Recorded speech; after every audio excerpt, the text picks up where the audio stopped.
Master of Sorrow's retreat, his big opulent mansion beside the lake called the Pool of Sorrows. We were in sort of getting into his study while Rick was looking for Shim Shajim, who had turned his boat into a house on the shore.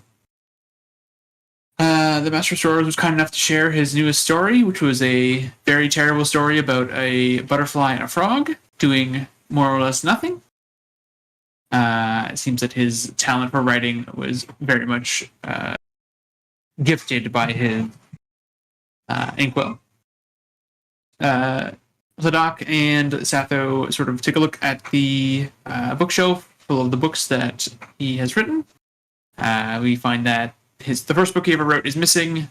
He explains that The Name of the Wind, the first copy, was stolen by an overzealous fan. Rick and Shim Shajim have a discussion as Shim Shajim turns his house into a sort of walking platform to walk them back to the retreat. Shim Shajim talks about being the apprentice of a rather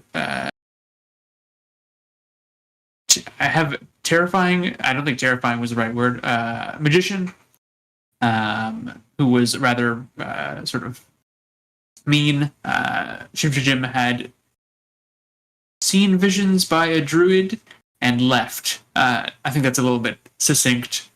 He did tell us a little bit more. The druid is a halfling who is looking for his son in the fire plane. A more knowledge... Oh, okay.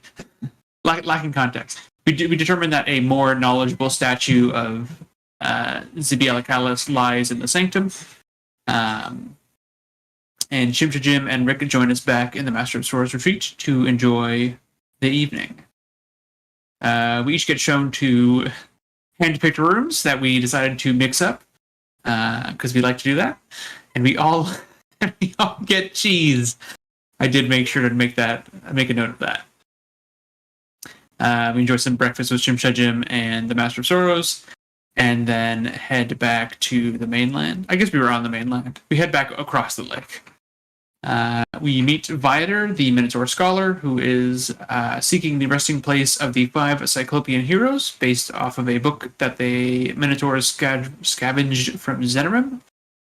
Viator is a scholar. I wrote that down twice. Seems very important. We head up the road. We grab the loot and head to the hive city of Kirinax. We take a rest in the hills outside of Kirinax, and some hive people. I know they have names. Anadi. Anadi. They're called Anadi, not hive people. But they. That's what Satho calls them. Those bug hive people. We can call the illithid squids. We can call the Anadi bug people, hive people. It's true. I guess hive people is a little bit too generic, given that there are underground hive people. They're the above ground hive people. The city of Kirinax is a collection of buildings connected with spider silk walkways that reaches up into the sky. We enter the city and meet Zixib, which is a Nadi for knows many people, who convinces us to buy some bloom hydra repellent because we are headed into the lower city that's supposed to have a lot of bloom hydras. To meet with Kikath, who is the Anadi that has the purple gemstone vehicle for drugs, as we've been calling it. We head through the gates to the lower levels, and the bloom hydra repellent seems to actually work as we get to this abandoned building full of people that have been partaking. We rip the crystal out of his hands, and he gives Satho an omen. And I believe we had just exited the building. That is correct.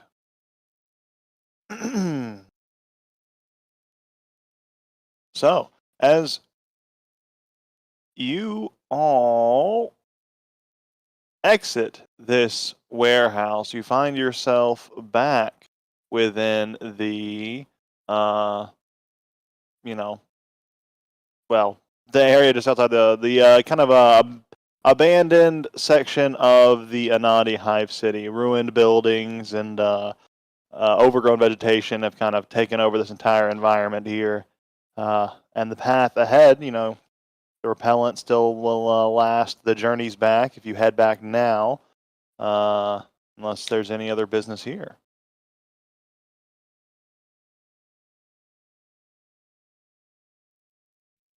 I'm good to head Don't back. think so.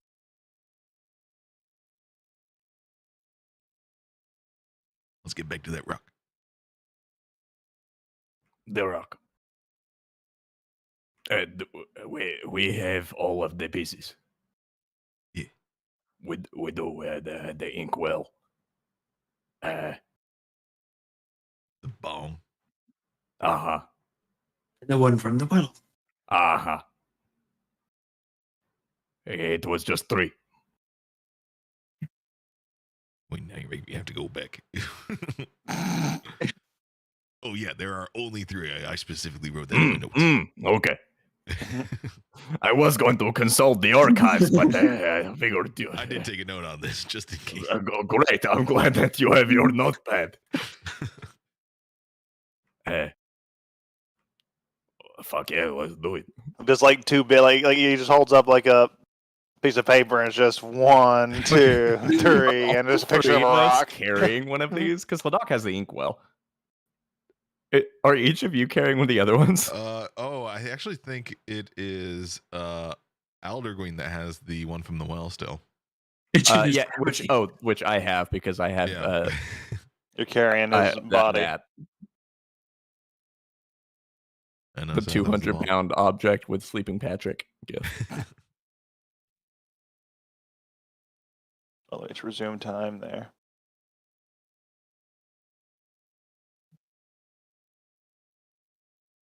Whoa, it's the 1st of Og. It's the 1st of this month and the 1st of the month in the Whoa. game. That's cool. It kind of worked out. Look at that. We did it. Oh, well, we did it. But as you begin to trek through, you make it back to the central area of Kirinax, that kind of central layer with all the various like slum, not quite the upper tier, where you met Zig. God, my fucking notes are very disorganized from all of this stuff right now. But Zigzib, where you met old Zigzib, good boy. You make your way back up there, and you don't run into any issues as you depart the city, if that is your intent, unless you had some business further here in the city. But the guards, as you kind of come out, like, you've been gone for a few hours. Thought you might have, died. But glad you didn't. Us too. Yeah, we trusted Zigzib. Good guy. Kind of smell like bug juice, though. You haven't been partaking, have you? No. You mind if we give you a quick search for any paraphernalia? Sort of. Less for the paraphernalia, more for the search. It is a little heavy-handed. Kind of whispers over. It looks like, sounds like they're going to resist. You sure about that? I mean, it's just standard protocol. What make would sure you know you... everything. If we find anything, worst we do is we confiscate it. I And feel you're Right, free to go. and what things? Like illicit drugs exclusively? 'Cause, Illicit like, I have drugs, weird shit, but- paraphernalia used for inhaling such drugs, other sort of things like that. Okay, no, I'm good. I just... you're going to find some freaky shit, but it's not drug related, so don't touch it. And are you only doing this because we're outsiders? I'm just gonna throw that out there. Seems odd that we don't look like you, and we're the ones you're gonna search. It feels like this isn't quite so random. Feels like you're kind of doing this with a purpose. Is that not normal? Make a persuasion or a deception check there, Rick. Okay, sweet.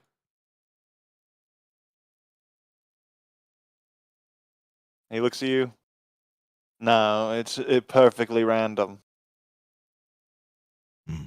You just happen to be the only travelers that have gone in and out in the past few hours, and you smell of bug juice. Oh, you see, it's because we use this to get away from the bloom hydras. You know, this repellent. He looks at it. Very pungent.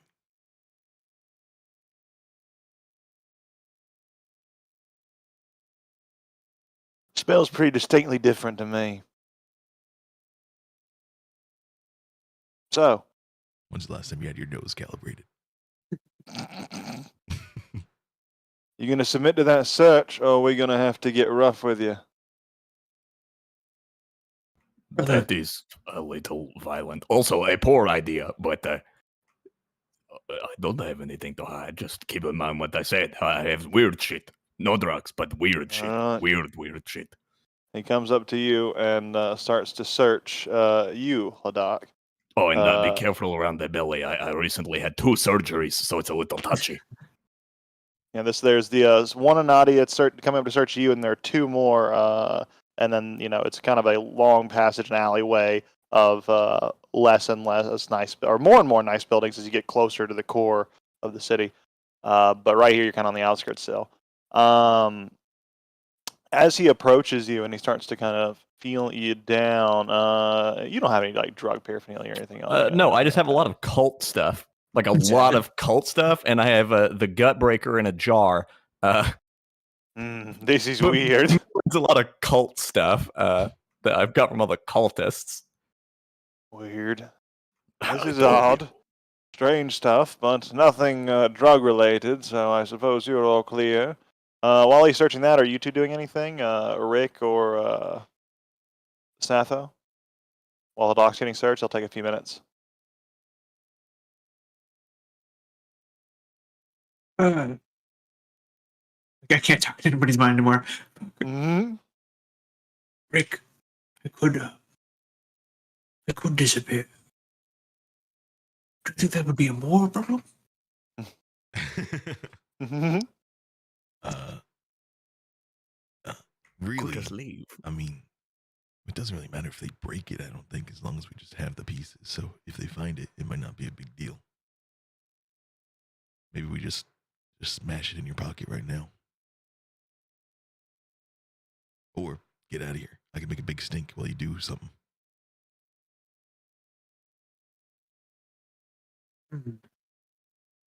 If they can carve it, perhaps we could break it. Can I break it? Were you trying to like crush it with your hands? I feel as if my hands are rather weak. I You don't can make know. a strength. You can make a strength check if you want to try to crush it with your Rick's hand. whispering, Right. okay, here's how you break it with your hands, okay? If you want to break this Mhm. thing, what you're going to have to do is you're going to have to get a good grip on it. Just squeeze real hard. And Yeah. put a little twist and action in there. Yeah, just give me a demonstration if you wouldn't mind. And Rick takes his like armored gauntlets and you just like smell them together. The kind of guard kind of looks over at you and he's just Oh, I'm clapping. weird. Great job. All right, goes back to searching Hadak. He kind of pulls out this weird. He pulls out the gut breaker jar at this point. He's like, "Are these you?" You know what that is. I'm so sorry for your loss. Well, hey, your people saved me. That was one of the surgery scars. So, kudos. Well, he kind of hands it over to you. Interesting souvenir. I would tell you his name, but I lost my notes in a recent unfortunate accident, or something went a little wah, if you know what I mean. My brain went. It's the archives. You know, they'd giveth and taketh. The archives are fucked at the moment.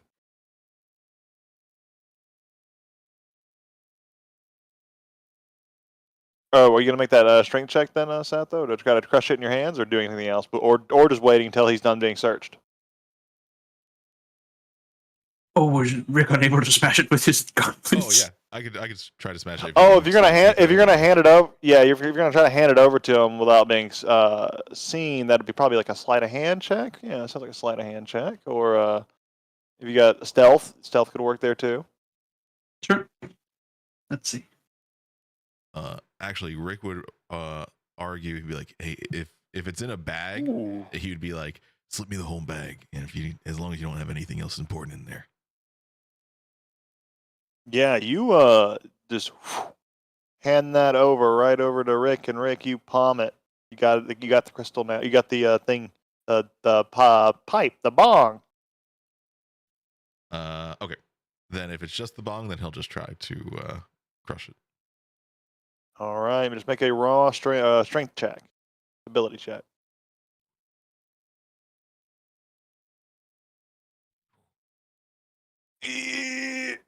It's a pretty tough crystal. Okay.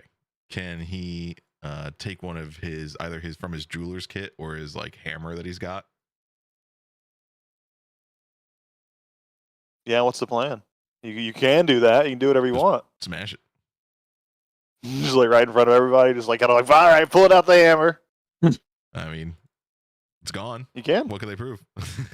All right, Sure. but as you pull out the hammer, you just fucking, all right, fuck this, and you just shatter it in front of them. They're like, what?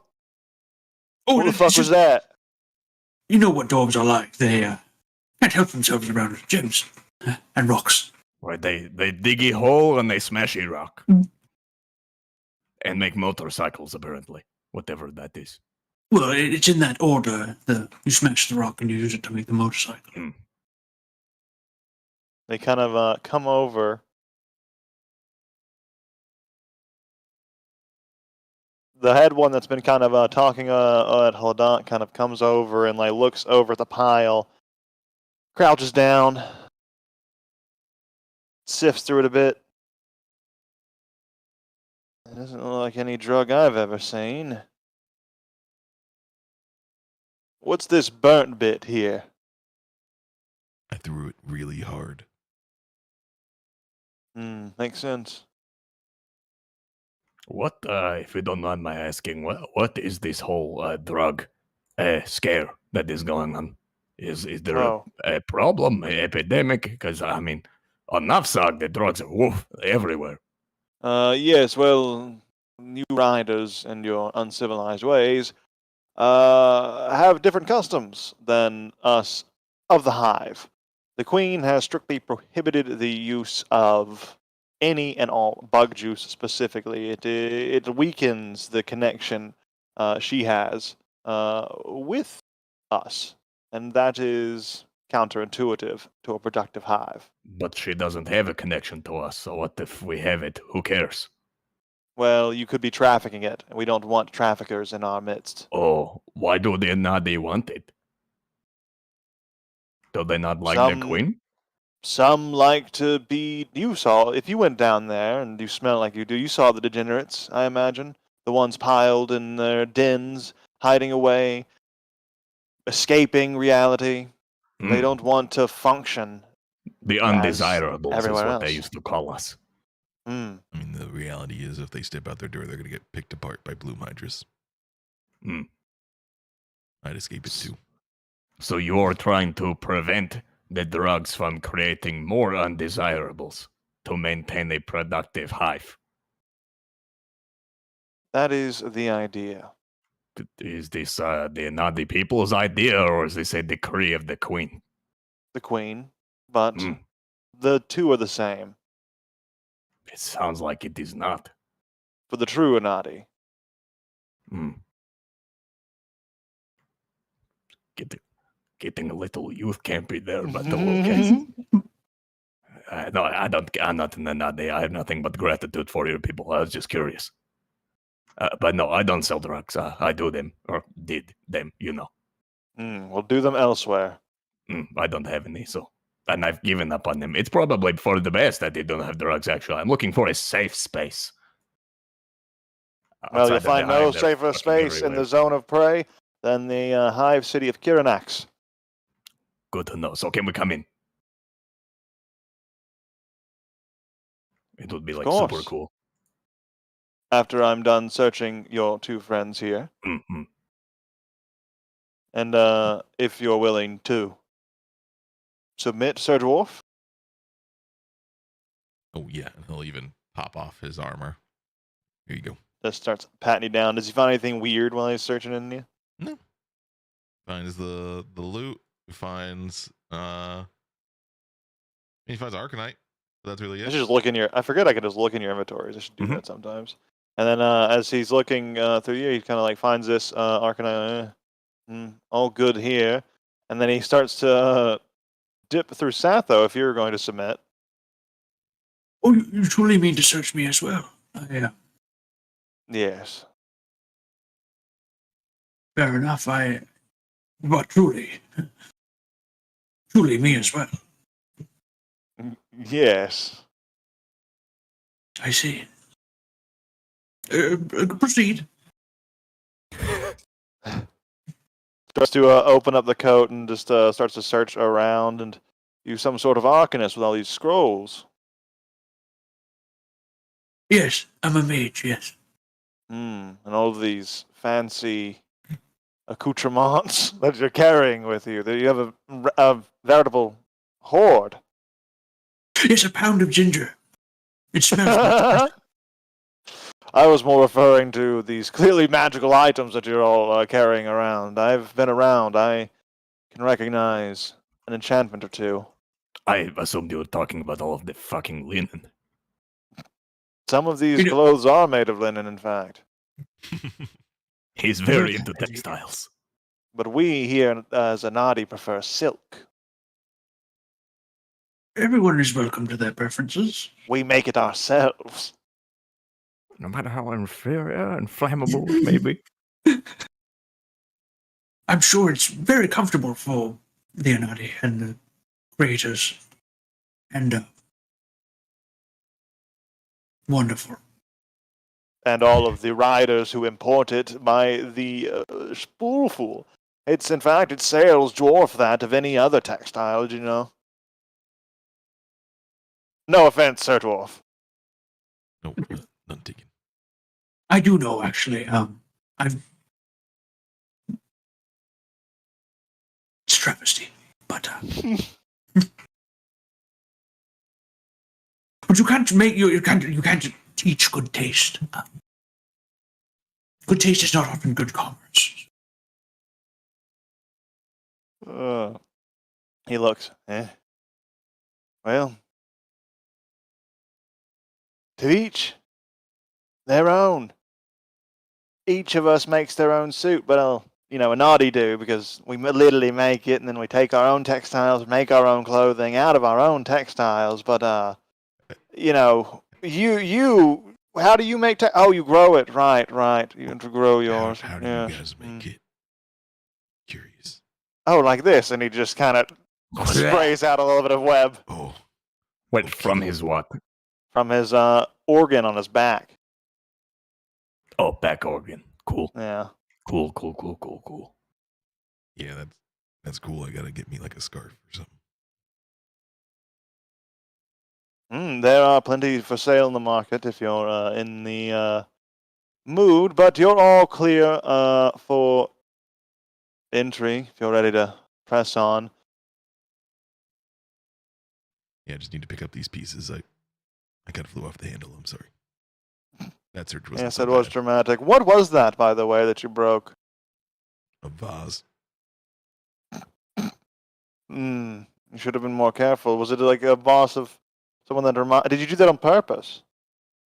Well, something when I get searched, my things are always getting broken. So I was just like, I'll break it first. Oh, I know how it is. Some people guys just gotta don't do have no the talking. care. Yeah. Yeah, you should have waited. Uh, Next time, you'll know the Anadi take things very seriously and professionally. You shouldn't jump to conclusions like that. and I can say for sure, you guys are not racist. We just hate druggies. And that's fair. And everyone who's not true Anadi. Or no, not everyone. Just Anadi who aren't true Anadi, but Correct. non-Anadi you are cool with. Some might call them race traitors. I see. You know, Not me, of course. Just some people might. Some people have said that. Not me. Some people, not Some me. people. I'm being the Queen's advocate when I say. Not the Queen, for sure. My views do not necessarily represent those of the Queen. But these are But my just speak views. through me. In a literal and official capacity. Well, anyways. Oh, Good. really? Oh, While I have you, just because I am not naughty nor true naughty, that is obvious. But do these numbers mean anything to you? And I'll just read the What do they numbers mean? off. The numbers are naughty. What do they mean? I'm just going to read the numbers off the back. Significance to you? I've just heard it before.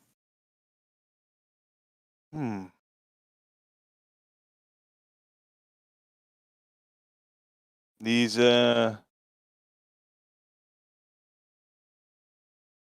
numbers are characters, but it is just a random sequence. It makes no sense.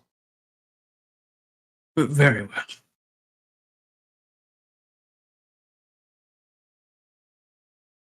Sure. What's on the other side of this parchment that you have here? Oh no, I guess I didn't even know the numbers. I thought I knew the numbers and I was going to say them instead of showing you this diagram. Did you write down the numbers? Did anyone write down the numbers? If not, I'll give them to you now, but just make sure no one has it. I have a severe case of memory lapse. Oh, right. Yeah, you definitely don't have it, huh? Oh, fuck all. Yeah, I think I don't even know if we got them because I probably would have written them down, but I think South rolled a 1 on his history check on that thing. And I guess that didn't happen at all. I'm lapse in memory. Hang on, I'm like searching through my notes. Just give me just a second because I do have those.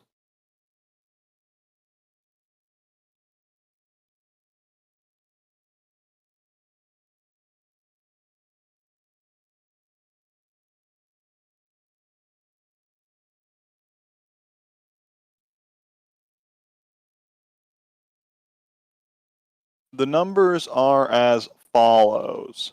And this is the sequence that I'm gonna say them. I'll just type them out.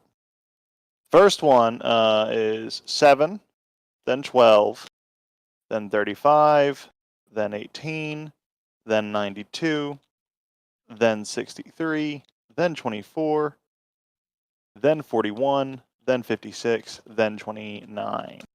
There you go.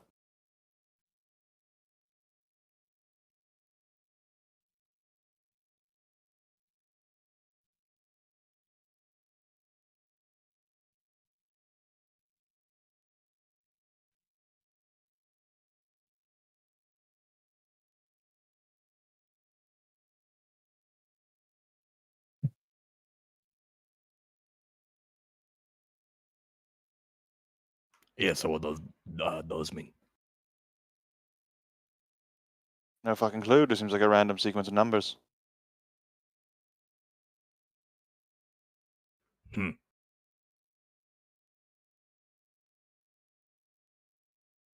Okay, well, I said that we all sit into like a kumbaya circle and we toss ideas until we can figure out the significance. Let's figure out these numbers. What do they mean? Hmm. Well, we're on duty here for the next 3 or 4 hours, so we have nothing better to do if you want to sit around and think about it. Do your I people could. have like a coordinate system or something? An optical business. You would have to find a cartographer and track them down, but we do. The specifics of that I've seen don't look like this. At The least only not thing in I this noticed is, notation. There's an even number, so perhaps these are pairings. Purely conjecture. Yes, I don't really know how much you can surmise off of just a random series of numbers written on a piece of paper, but You would be amazed how much I can surmise. I'm You'd be great at amazed guessing. how many people love a series of numbers. They are Call them fascinating. mathematicians. I less care about that math and I more care about organization. And usually the best way is numbered lists. Mhm. It is frustrating that these numbers are not in any order. But they could be. Perhaps that's the meaning, is finding out the order and why it's in this order. What other ideas do you guys have? Again, I have like 3-4 more hours to kill, so I'm here to shoot the shit for as long as you want to. Do you have like I a figured it out. This is the order. Well, shouldn't the order be the order that it was written in? No, let him cook. he's doing something here. Hang on. It's working. This is making more sense to me all of a sudden. Starting to Suddenly. believe. I am ascending to my planar form. Walla walla walla walla walla. Planar form is smallest to biggest. Go from 7 to 92. I'm a genius. one with the plane of order? I'm changing my cleric domain to order domain. Twilight isn't my shtick Numerical anymore. order, that is. There's a feat in Pathfinder that I need. I'll actually find that feat just for fun. It's a fucking. It's basically Mathmancer, the feat. It's intense. Well, perhaps these numbers are.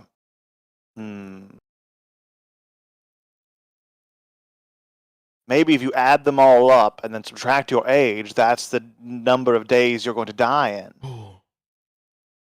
Spooky. But how would that work for different species? You might, well, try it out and see how it goes. I might already be dead. You might, but you might not. Only one way to find out is to do the math. Well, I mean, if you were to die, we happen to be going to pick you up right now, so. What does that What do mean? you think? Devil daycare, You going to hell? Is that what that means? ideally. Oh. That's fun. Is it? Have you been? No, just sounds fun. Sounds like you're surmising. Fair enough. Surmise a lot is what they call me. Guys, he's a knight. He's a knighty. Eh? Sorry, he made a good pun. I tried to make one as well. It didn't land as well. I'm not a father. I don't think I am. How old are you, Elf? As he like kind of comes up with from his notes. I think that's the only question anyone ever asks an elf on first encounter to make small talk. Like, fuck, how old are you, buddy? Because it's always Now it's something crazy. contextual. Every Goliath is like, how fucking tall are you? I've added up the numbers and I'm going to subtract your age to see how many days you're going to die in. I'm 232. Oh, well, there's. Oh, interesting. Minus 232. You'll die in 145 days? Oh, that's less than a year. Your math ain't mathing. That could be correct. What? The order is important. I'm pretty sure I did the math correctly. Hmm. Perhaps. Perhaps not. I think Aladoc, you may have switched the 63 for a 36. Don't sweat the details. I am the Order Cleric here. I know the Order. Have you tried to use a calculator with dragon hands? Fuck you. The Arcane Abacus is the greatest. No, I did it all in my head, definitely. I use paper. Is it made of silk? Yes. What is the ink made out of? Oh, well, Fabric Never different paint. substance. Never mind. Abort. Uh, Well, it seems I'm anyways, going to die soon, so perhaps I should take my leave and enjoy the rest of my 150 days. yes, good luck. Or Thank you. years. Be wary of that, you know. Predictions have a nasty way of coming true. Maybe I shouldn't have put that on you. Might have put some bad juju on you. You wouldn't be the first. So, Mm. Makes sense ba- with all your balances wizardry out. going on. what's wrong with wizardry? Well, you just have a lot of it going on. It's kind of like, at a certain point, when are you just like no longer a person and more you're just like, I'm just a wizard, you know? You know, that sounds Wow. rather. That's the Imperium.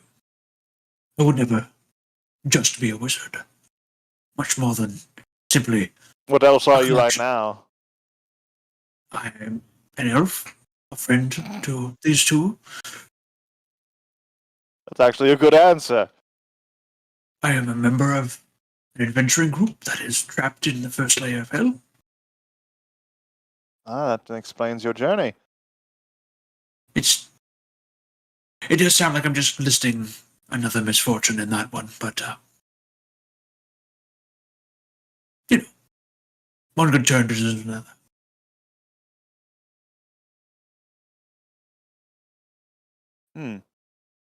Well,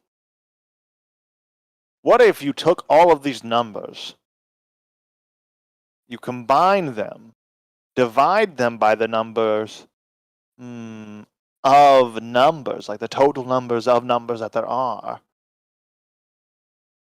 and then you multiply it by that same number? Oh shit, he's cooking. We'll wait your back to this. What number do you get? That could be a key part of this puzzle. The number you had before you divided it for no reason. Perhaps, but there's only one way to find out. He starts scribbling down the math. You're really into this. You know, I think Uh, you could be a wizard if you really wanted to. This really helps kill time. You know, I have no idea. Are you sure you're not stoned? No, I'm just a guard. All I'm supposed to do is stand here and guard this door. So I'm just. This counts. Good to exercise the mind. A puzzle Yeah, a day. it's like a crossword. Train your brain. Anyways, what if the numbers? What if you take one number at random and that number happens to be your lucky number? Which number do you see first? Maybe that number is the one you should hold on to the most. For me, I see 24. I don't know what that 42 means. for me, that's a crazy coincidence. That is weird. Are you copying me? I said it first, so you have to be copying me. Are you an empath? Still suspicious. As an empath. No, I'm not. He's going to continue theorizing about numbers forever if you guys don't walk away, by the way. I say we walk away.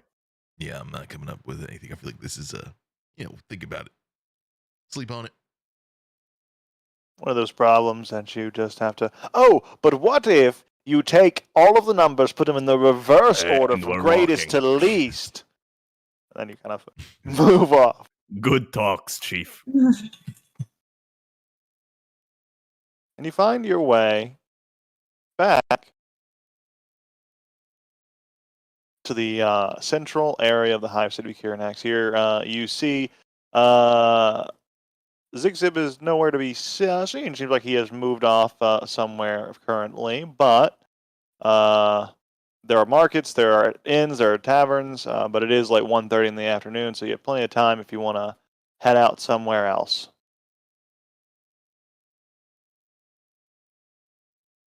I'm pretty broke. I'm ready to go back to the stone. What if anyone else wants to shop?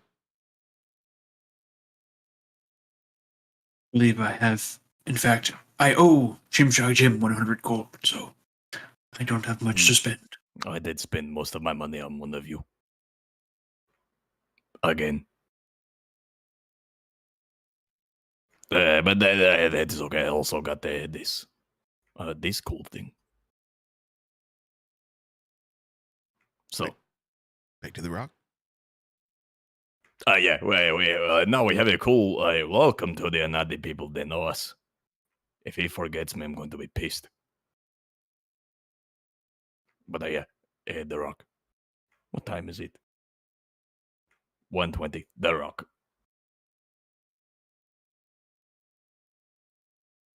You guys can get back there in about a day's travel.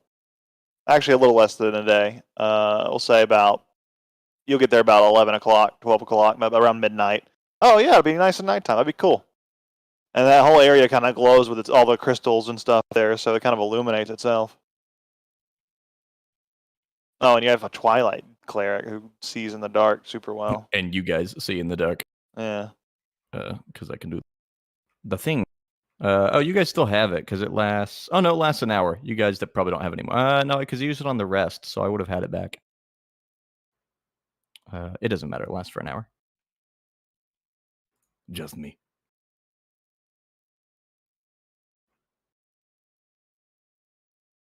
This thing. Returning to the stone, you see it glowing and resonating there as it always has. But it seems to react and speak louder than it did before. You've returned, and I sense. Open your bags, please. Allow my essence to be free. Very cool. Open up the bag with all the little pieces. And as you open your bag, all of them begin to drift out and float towards the large structure of floating crystals that make up the violet stone. Thank you, but please, the rest.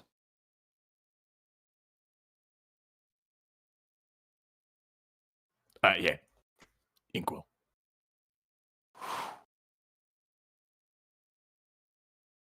Elder One Green. more piece. Come on, buddy. Time to let it go. Oh, You're like puppeting him around. he's gonna like turn around and burp him like a baby. Like, come on. So just it's gonna bleh. Falls out. He's like irritating enough bugs where they just like jettison the thing. Yeah. And they all begin to coalesce. Sick. The violet stone begins to glow and float. The entire structure begins to start to float aloft before it shatters, breaks up, and forms into this more humanoid form made up of rock and crystal. It looks at you. I thank you. You have done me a great service, and in return, I will fulfill my promises to you. You, elf, what would you ask of me now that my power is restored? To be able to help us with safe passage to and from the first layer of hell that I cannot remember the name of. I can help you by giving you what was lost, or replacing it with something new.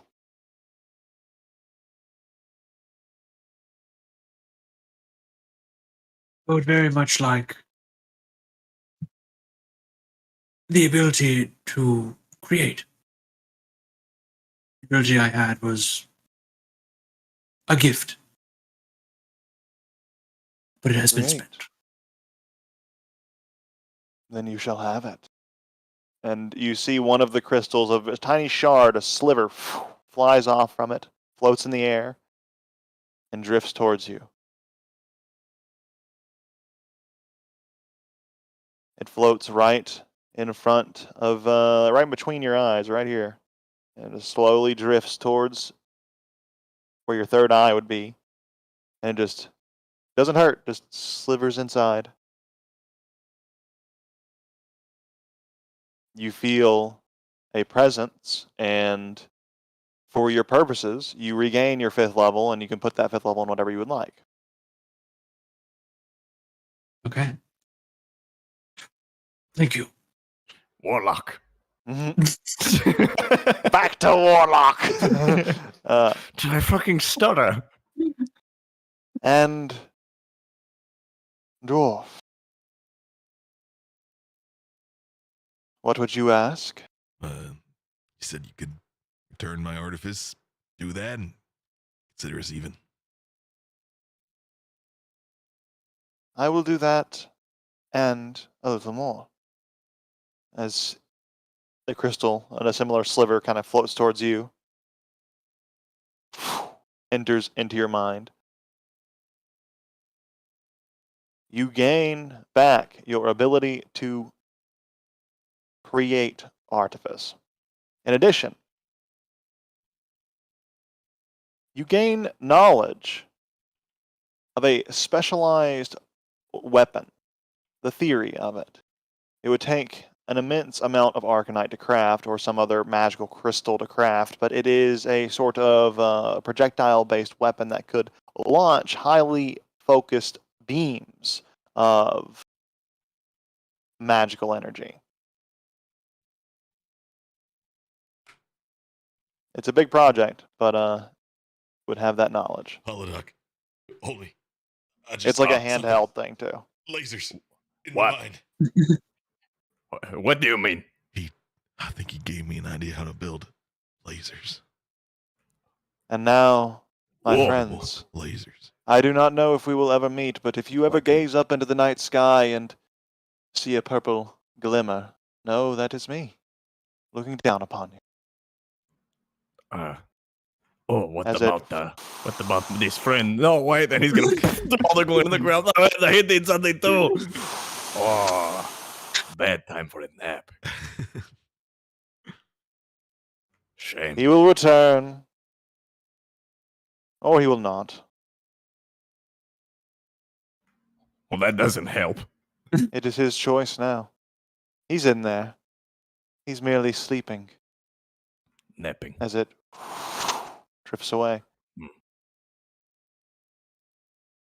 And it flies into the night sky, and it disappears as it speeds up further, faster and faster, as it gets higher and higher and higher, and then into the glittering bluish purple night sky.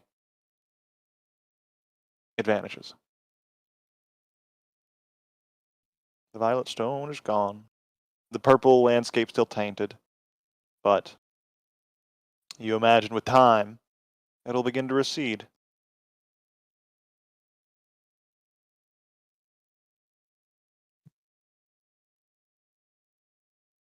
Am I still high, or did that thing just go into space? I went up.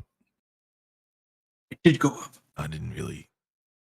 When it said it was from space, I was like, "Oh, how are you gonna get back there?" I didn't really believe it would. I thought it was just gonna chill down here, but it went back. That's crazy.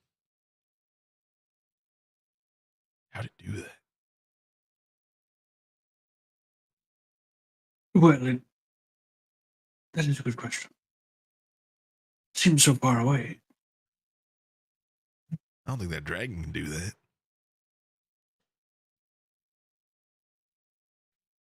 To be fair, the dragon didn't come from space, I suppose. Oh shit! Oh, nothing else from space comes here. Did I come from space? Sorry, I was getting into the. I don't know. I felt left out of the conversation. No, you might be. That's the scary thing. What do I'm from up? I don't know. The only things that are up are things that can fly. I don't know. Everyone's It is worth mentioning the crystals that protrude from Holoduck don't look so dissimilar from those that were floating around the violet stone. maybe that's why I fell from space, is because I cannot fly. And maybe that's why Oh. he has laser magic. And maybe why there's no dragon coming after me or something, because they're like off in space. Sorry, I can't whistle. Because they think you're gonna laser him. Ignore that happened. Dragonborn can't whistle. No lips. But that could explain a lot. Maybe I bunked myself on the way down, and so I forgot everything. Worth mentioning, you guys have been traveling for about 8 hours, so at this point, it's about time for camp. Or if you move on, you'll be making con saves. Well, Where are we? right next to the rock. Or are we Yeah, able to... there's the big crater here. Okay. Hey, I'm in the wrong map. If you guys want to, oh, sure are. Sorry, I thought you guys were on this map this whole time. Oh, that helps. Yep. Oh, well, how But far you guys, is the camp? yeah, you guys could make it. There are alternative entrances here too. So 3 miles to get the outskirts of the oasis. If That's you like wanted to try to get there, that's an about an hour hour. of travel. If you wanted to, Yeah. so it'd be one check to try to make it to the. And if we get the exhaustion, we're gonna rest anyways. Let's go to the camp. Cool. And then I All don't right. go sleep next to this thing. It killed fungus. Make a quick, just a con saving throw, all of you, and we'll just kind of return here. I'm just gonna do this just because he can. Sorry, my forge restarted. Woo. We're back. All right, maybe I'm moving a little too fast. I'm gonna slow down a bit.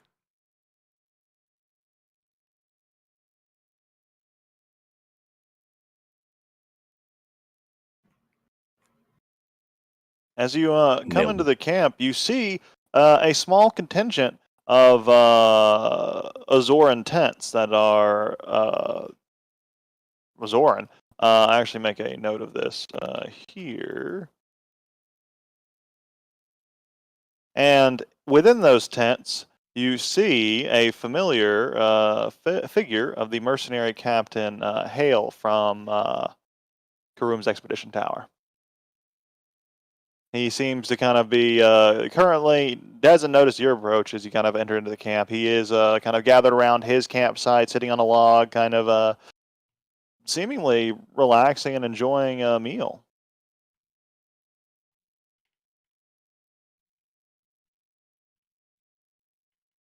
Captain Hale. He turns to look at you. Ah, greetings. The One-Horned King told us of, well, he sent out scouts to bring us here on your supposed deeds. Sounds like you've promised a lot to these people. We have promised a significant task. Absolutely. They all seem appreciative. They've had given us a great number of supplies. They allowed us to set up small tents here, have a contingent force to kind of help support their, well, your efforts. Glad to hear it. Feel as if more people working together here would be benefit for everyone. Yes. A few of the individuals from the tower have accompanied me here as well. But we are just kind of, well, as far as Karum's concerned, that is, we are supposed to maintain a steady alliance, but frankly, this little society the One-Horned King talks about is, well, I mean, I'm just looking at this oasis. He seems a pretty good administrator. I have no loyalty, being a mercenary captain and all, to Azora or the Azorans, so I've been considering maybe signing on with him if all this goes well. You said your lack of allegiance with a little too much pride. Well, Azora, it really is just a big city of mercenaries, isn't it? Surely you understand that. There's a difference between people who act similar to mercenaries and those who claim to be mercenaries. Well, I think I'm just being honest about what I am, and those who call themselves heroes are more merely being a little pretentious about their role in this whole thing. I think then you're right. That Azure is probably not the place for you. I It's agree. a differing mentality. It is. No offense. I am getting a little slanderous of your peoples. Oh, I none believe you're taken, all I am no Zorans. hero. Well, we have that in common. Anyways, I should be getting back to it unless you had some business to talk to with me. Yeah, is I might be saying his name wrong. Rurak, the dwarf. Is he here? Did he come with you? He did. He is right over there in that tent. I believe he and some of his Minotaur friends are busy. Oh, Yes. okay. Might not want to disturb him till the morning, but up to you. He might like the loot now. I'll give him the night. It'll be another surprise tomorrow. It'll be nice. All right. And it only seems right, considering your role in all this. We have a tent set up for you over here as well. A large open tent with a few bedrolls and some basic sleeping arrangements if you're looking for a place to rest. Very kind of you. Appreciate it. All yours, and the tent flap kind of closes. It doesn't really lock or anything, but if you tie it down to a stake or something, it's as good as anything. For the most part. It's a little bit of a privacy lock kind of thing. Well, I am actually going to get back to it. I have some meat roasting that I realize I haven't flipped for quite some time. Extra crispy. A little charred as he kind of goes in and flips it over. Kind of starts scraping it a little bit. It'll do.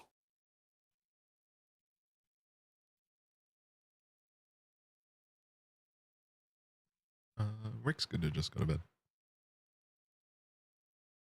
You enter into your tent. It's comfortable. It's familiar, Azoran in make and style. Rick, before you sleep, The just tome. if you happen to do. The Cyclopean study material I thought you were going to talk about.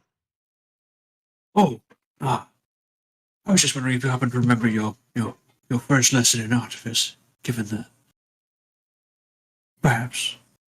Don't worry yourself. Of course, I'll take the home. You just got your I'd be memories happy back. to go over with you. It just, I kind of overdid it last night, so I kind of exhausted myself. So I feel like if I'm teaching, I might be at like half-assed. I don't know if that's the greatest thing to be. Of course, I was just. Yes, rest. All right. I rest. No, hey, you know what? Let's do it. We got time. Night's still. Oh, young. I don't want to press you. I No, wouldn't want to This is gonna be force cool. you. I just. We got this camp set up. It's so nice. We don't have to worry about getting everything all set up. Let's take advantage of it. Yeah. So Rick will go into the story. For him, I imagine his first lesson in an artifice was like in a classroom surrounded by his brothers, and they have this like dwarven teacher up front, and he is just like going through the material that his like father had set up for him, the curriculum, and about kind of where artifice magic comes from, and probably the first steps in accessing it. So you probably get your tools, and you can kind of like feel them out, and you start to just feel the magic flow through them and kind of guide the hand in when it comes to like crafting things. But I'm sure the kids even just started by doing their first what's it called, like the nothing box that just has the finger that just turns itself off. Yeah. That's probably where they start. Kath was taking detailed notes as if this were, like the only thing. Nice. Yeah, and you guys have the privacy of these tents to have this conversation. I'll actually move your token over to the Orzor tents area. Yeah. You guys have it that. And let's actually, this is a good opportunity before we get on to the next day. Let's take about 15, let's make a 10-minute break here. Just make it like 12 minutes, we'll say. Get right back at 9 o'clock. That'll give you time to get your level all sorted there, Satho. And yeah, see you guys in about right at 9. Yeah. Cool. Dope.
All right.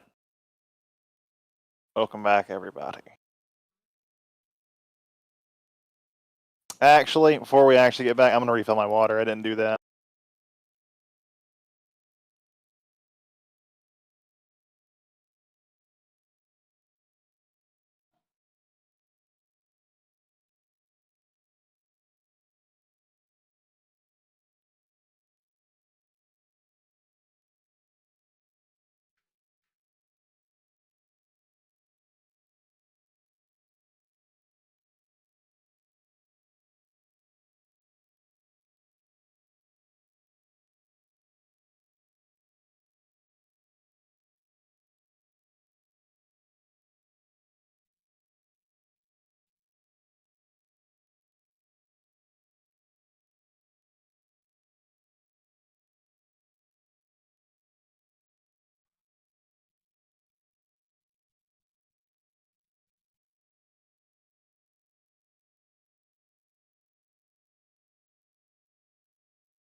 Come on. Come on.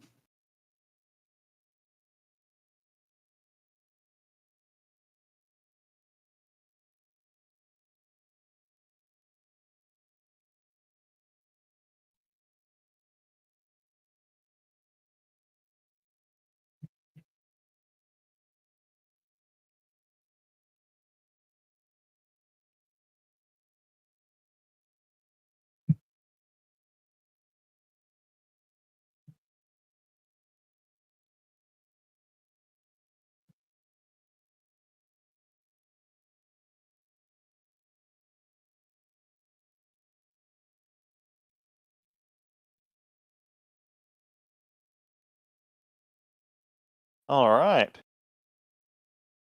Jumping back in. Is there anything anyone wanted to do during their long rest?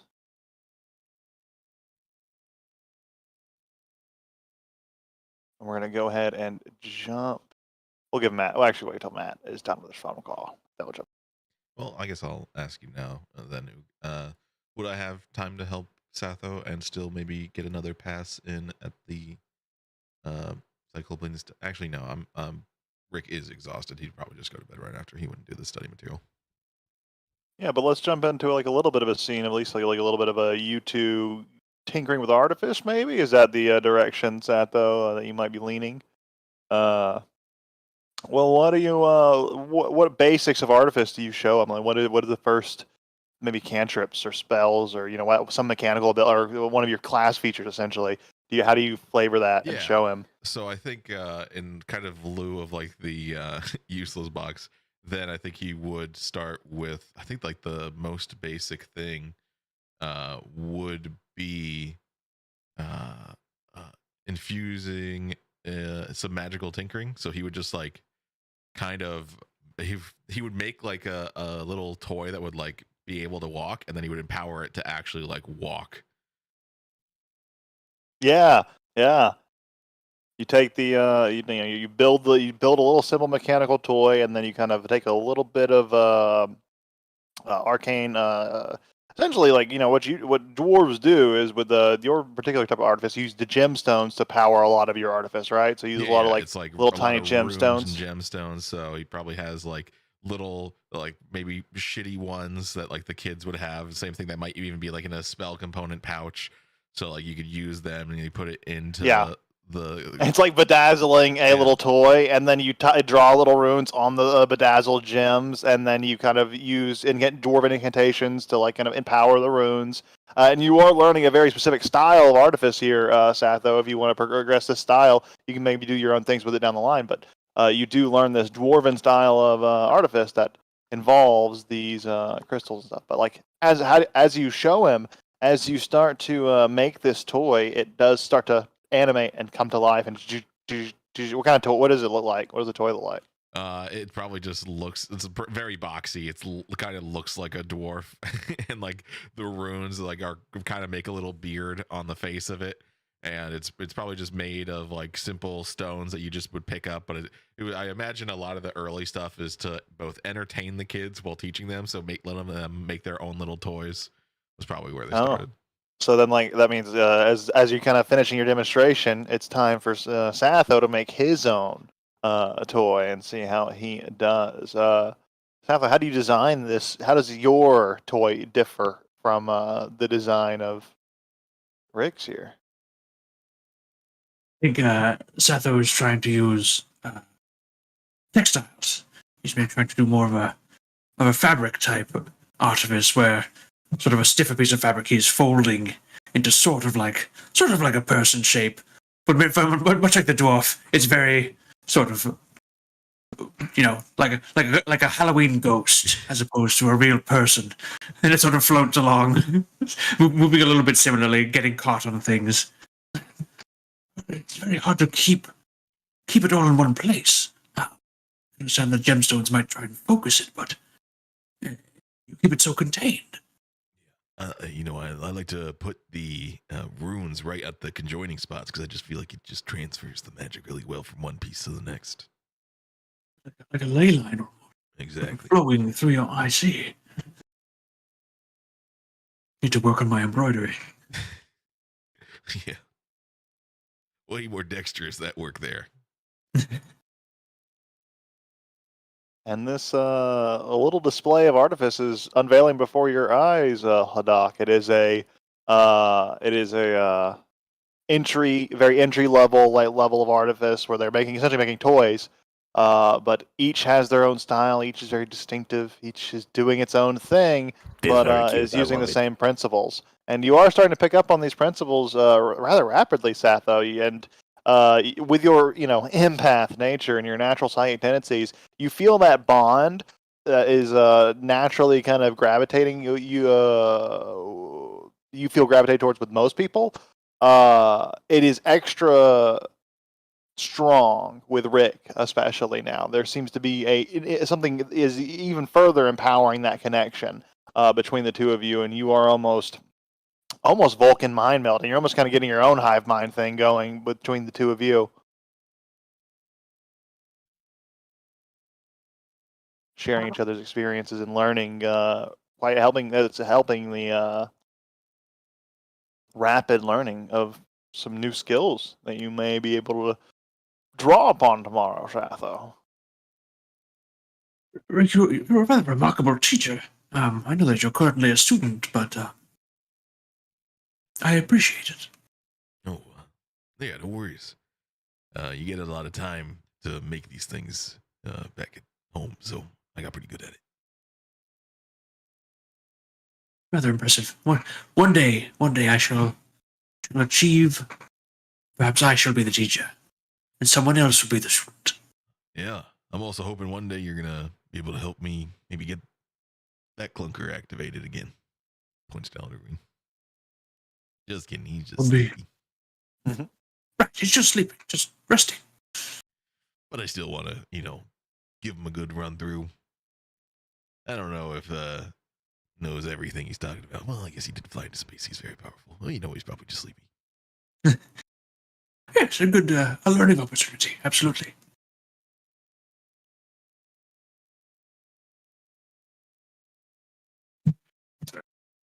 Yeah. You guys doing anything else on your long rest or saying anything else? When Hadak is doing his up for the night or whatever, he's really gonna. I don't think he's taking it seriously, but he's having the child fantasy of I can dream. What if though? And he's laying outside or on the roof of something, just looking up at the stars and stuff. I wonder which one I would have come from. Maybe that one. And he's just making he's trying to mentally draw lines between stars for a constellation of himself with a the Fallout Boy, a logo, but just big teeth. Yeah, he's just that one would be me. He's just like he's really playing with the idea of like I'm a fucking space dragon, which I don't think he believes, but it's a fun little thing to humor himself, and he's basically running that, and he's gonna try to dream about it, and it's like oh maybe like not the wings, but like rocket boosters. He's like thinking of himself zooming around with lasers instead of actual wings. Hey, but with that's fine. double artifice, who knows how the future will look? But I can make boots of flying at some point. Who's to say they're not rocket boots? that's pretty Well, much and the he idea is- between. He is Artifice. recalling the time when Sappho died and he fought the wizard guy and ended up blasting him into the wall, and like the like black light laser like wings of his sprouted for just the briefest moment while he like really ripped it, and he's like maybe I could do that again, and he's thinking about it. And in Spoilers. those wee Foreshadowing. hours of the night, the dawn eventually breaks it. Smooth transition. And you wake about 8 or so in the morning. Coming to consciousness. You hear the hustle and bustle outside of the little tents here kind of going about their business, but you see the tent flap kind of rustle and be pulled open, and you see Hale standing there as well. Once more, I should say. I saw you lugging that equipment around, that robot. It looks heavy, so I requisitioned this hand cart for you if you wanted to pull that along with you. It's not that heavy, but I won't say no. Yeah. Post surgery and all of that.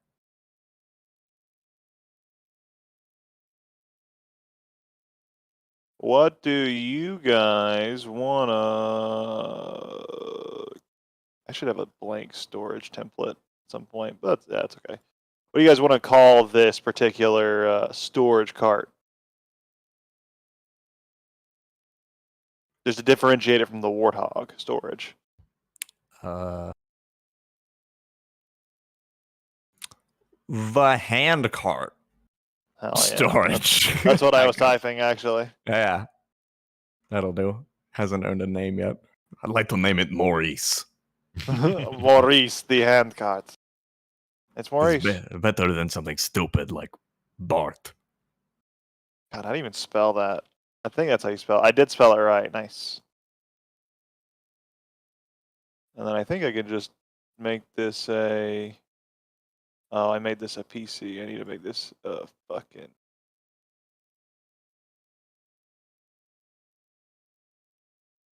There we go.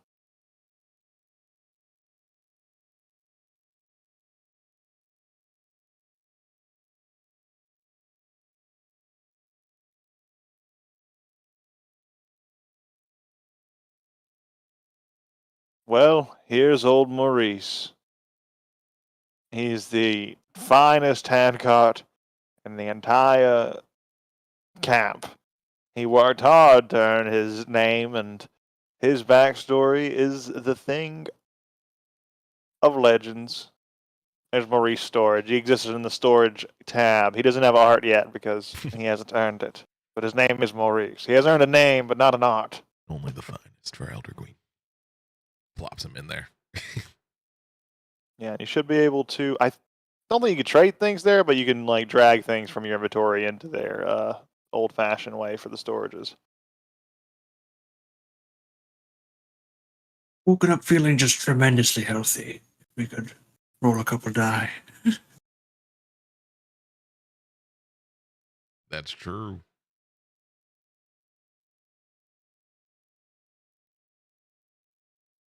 You have Rolly Zoog. Oh, true. A new level. I was looking at something. The Maurice storage Yeah, What it is can the carry mo- a ton of. Yeah, it can carry a ton of weight and carry like quite a few 100 pounds. So Is it we'll wrong? just kind of think about that. It's pretty heavy. But it requires being pulled. So eventually, like the weight will matter. We'll say and carry 500 pounds. That's before it becomes like a hassle to pull. Yeah, 500 pounds. That's the. I'll put it on the notes. 500-pound limit. There we go. I'll put that in his name.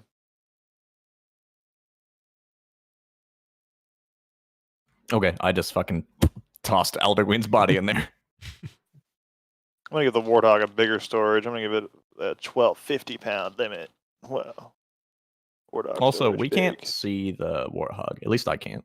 I can't either. In storage, you can't yeah, see the the Warthog only thing in storage? storage is Maurice, I only was revealed the storage thing when Maurice was put into. which I didn't know would actually name Maurice. Uh, I kind of love it. Yeah, okay. Great name. That fix it? Yeah. For me. There we go. Well, there's the Wardog storage, but you don't have the Wardog here because the Wardog's in there. And then Maurice storage is there, and Elder Queen's body. It's funny. And there's the gift too. Perfect. Yeah, and yep. There are obviously some limitations with the cart in situations that might come up, but for the most part, it's a pretty good way to get shit going around. The hand carts are great.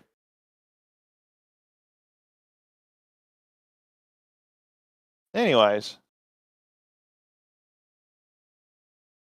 the morning hits you. Your cart's delivered, and Hale looks to you. So that's my advertisement about the carts. Really, Maurice here, a sturdy beast, may serve you well. And well, I better be off. I have some meat to flip. Oh, you're still cooking. Well, it's breakfast time now. It's new meat. Oh, right. Thank you for the cart. Very kind of you. Of course. Least I could do. Helped out a lot around the camp. Have a pretty good reputation going for yourselves here and in the camp. Well, hopefully we don't squander it. That's ominous. I just morning humor. Hopefully we don't destroy you all secretly.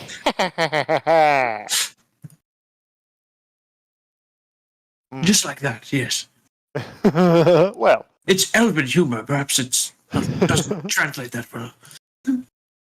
Grim. Dark, black humor. It's okay. anyways, I suppose I'll be leaving you alone unless you found out anything else about immortality. That'd be great. Rick has just been infusing his armor, and he's like hugging it. He's like, "Oh, you're back, baby. I got you back." And then his shield too. He's like, "Oh, you feel so good on the arm. Oh, yeah." He's not even paying attention to Hale. And what rollies am I doing? D8. A D8.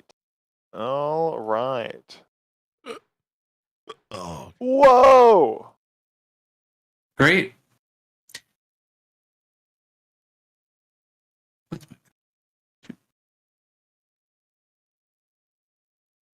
Whoa. How incredibly average. Love it. I feel like most other people would feel this morning. Warlocks. Toy warlocks. My patron is Geppetto. Mhm. You make machines, I make lives. I named this one Woody.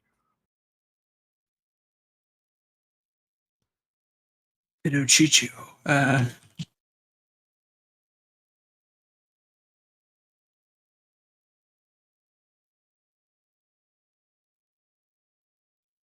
oh, right. I'm gonna go talk to Marek. It's probably all cleaned up by now. You run over to his tent, and there you hear loud snoring coming from within of multiple beings. Two of them sound kind of like big heaving bulls. Yeah, Rick will make his way in there, but he'll try to go in carefully, even though he's wearing his big heavy armor. What you imagine is probably correct, and you see the old dwarf there. He's currently awake. He has two sleeping minotaur in his massively oversized or undersized bed. It's like a dwarf-sized bed, but they're kind of like huddled on, trying to hold on. And he is currently smoking a cigar, shirtless, and he looks at you. Rick's like holding the loot in the air. Like, look what I got. Oh yeah, and he kind of gets up and just kind of knocks them both aside, and they scurry into the ground. It's like, what? You done it. You son of a bitch. You done it. Yeah, it was. You really done it. You know, the fact that you're here, it was very close by. Oh yeah, you know, weird for weird. I do it. Yep. Weird for weird. He opens up his arms. Come here, bring it in. I just, got this. Bring priced. it in. Bring it in. Okay, fine. Bring it in. Rick will go in. And he intermingles his beard with yours, and you do the customary Oh, dwarven no, handshake here. of beard shakes. So, Beard shake is customary. yeah, that is. And he pulls back, takes the loot. Oh, yeah. And he pulls off his ring.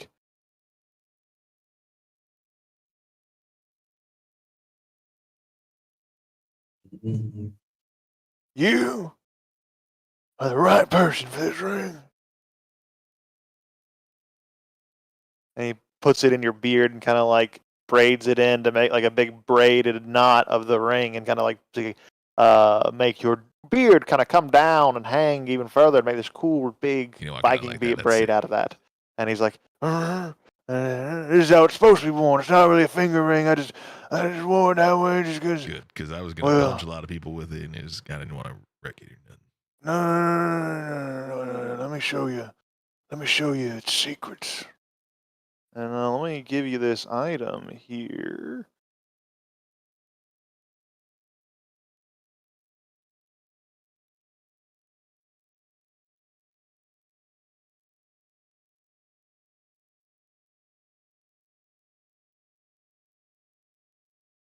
Where is it? Confirm.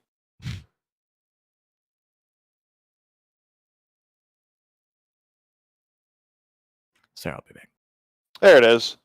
Fucker.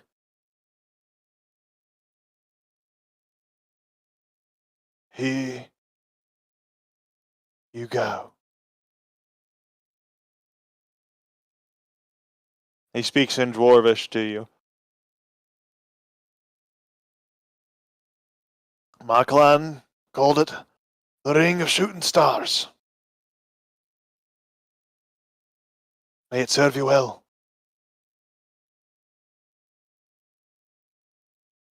Damn, that thing is sick. Rick's just gonna light up his beard. Mm-hmm. Got like an underglow thing going on here. It's awesome. That's illegal in some holds. All right, that's understandable. Turns it off. Turns on the dancing Alright. lights.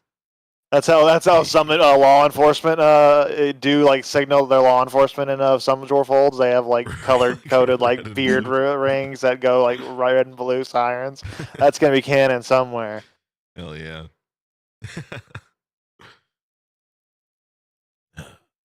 Thank you for this.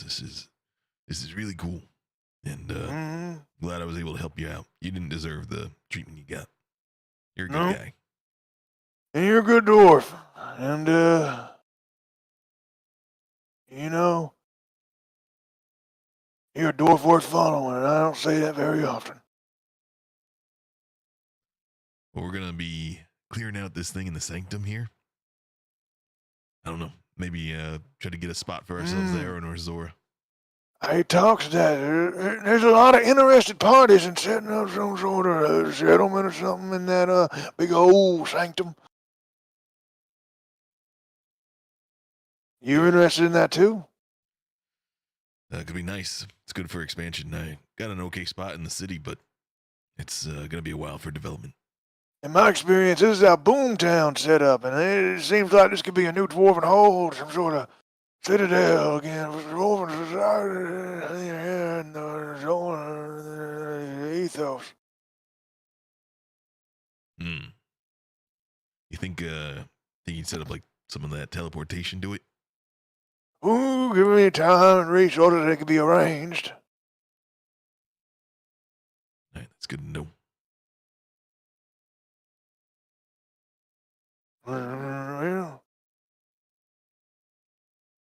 thanks again.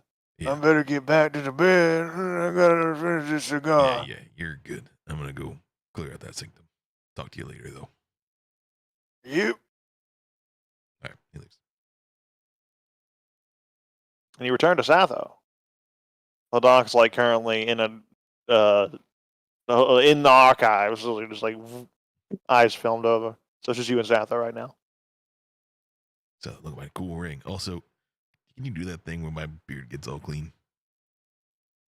Oh, of course, just that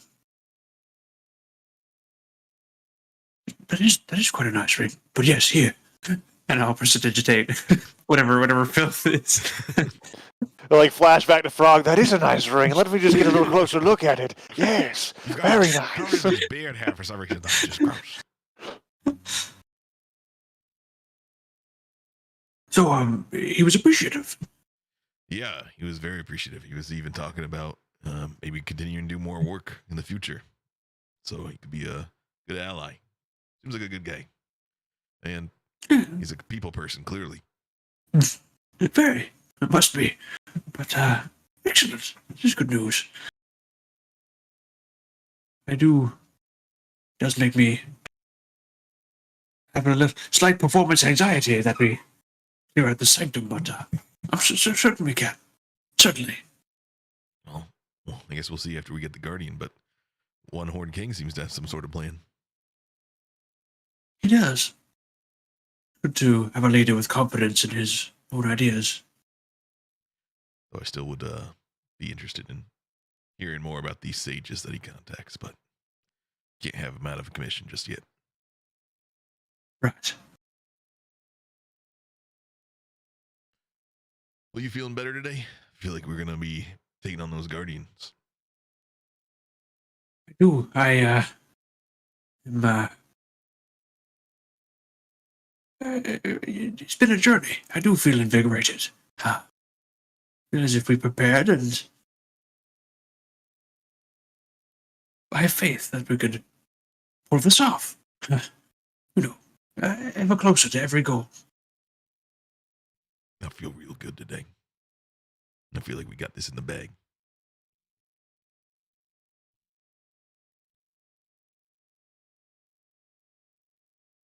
Hodak kind of in a daze begins to walk off in the direction of this Guardian. Oh yeah. Rick would be interested to go there, but he also wants to see like if the from these stones that are still here, is the corruption spreading? Is it doing anything? Like the color around these rocks that are still reinforcing this barricade? It does seem like the glow is diminishing, and at this point, it is all like gone. The purple taint in the ground is still there, but that's mostly from the plant life. But even that is starting to recede. But that will take essentially the plants will have to regrow. They'll have to like die and regrow, and then when they regrow, they'll probably grow normal. Cool. Yeah, that's good for him. Yeah, he'll start to head out, and he's gonna just kind of do the same thing. Just notice the dissipation along the way. Okay, sorry guys. Oh, no worries. You actually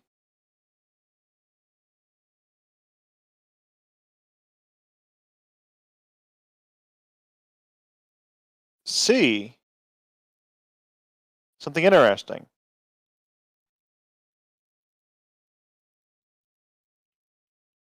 Coming into the area,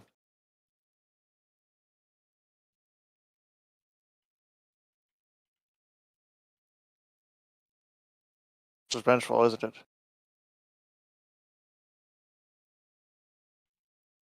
Is your good friend Kej? Hello, friend. I just wanted to, well, the scavengers. We wanted to tell you something incredible. We're all ears. Well, first, what do you know about the violet stone flying into the sky? Oh, we were there. Yeah, about as Oh, much that as was you? Well, you've done a great service. As soon as the stone flew away, the curse on Zinarim seemed to dissipate. The Leonin, they fell, they died, they found rest. And the creature within the enchanter shop has also been destroyed. We have salvaged it since, but we wanted to give you a reward. From what we recovered.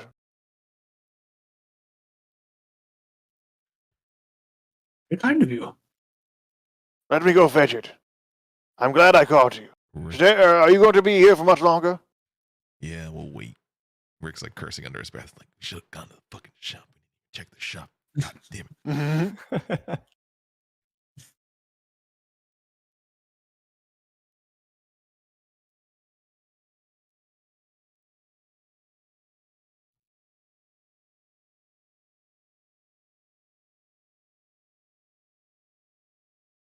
Yeah, he's. Oh, by the way, just I forgot to say it, but he has moved off for now, and he'll be back in a few moments. Yep. But if you guys have any other preparations to make in the meantime, please do. Just checking the crash site or the point of liftoff and crash. Is there anything there, like anything left behind worth of note? Like back over here, like way back over there. Oh yeah. Oh, sorry. Oh, I thought we were moving that way. Where are we right now? You're still in the. Oh, we're still in 10? Okay, never mind then. You're just I'm just gonna assume we're still in this area, maybe like kind of over here Okay, gotcha. in the center of the camp. He returns. Who wants this? And he's holding a fine leather bridle. It's magic. We don't know what it does, but it's definitely magic. I mean, does it look like it'll fit my bike? I'm asking him. Yeah, you could put it on a bike for sure. Okay. It's got this weird like Elvis script on it. Can't read it. Oh, I should be able to read it if it's Elvish.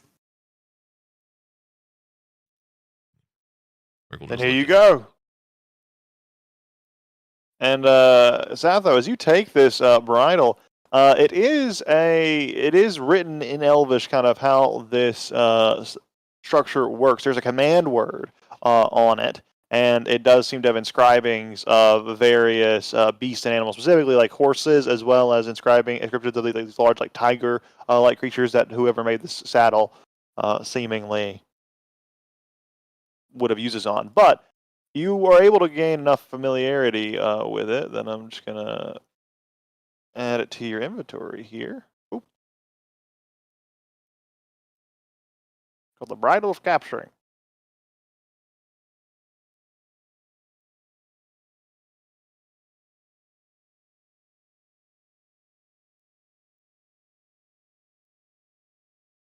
Well, is Aldegreen awake? I feel as if he would quite enjoy this. Still asleep.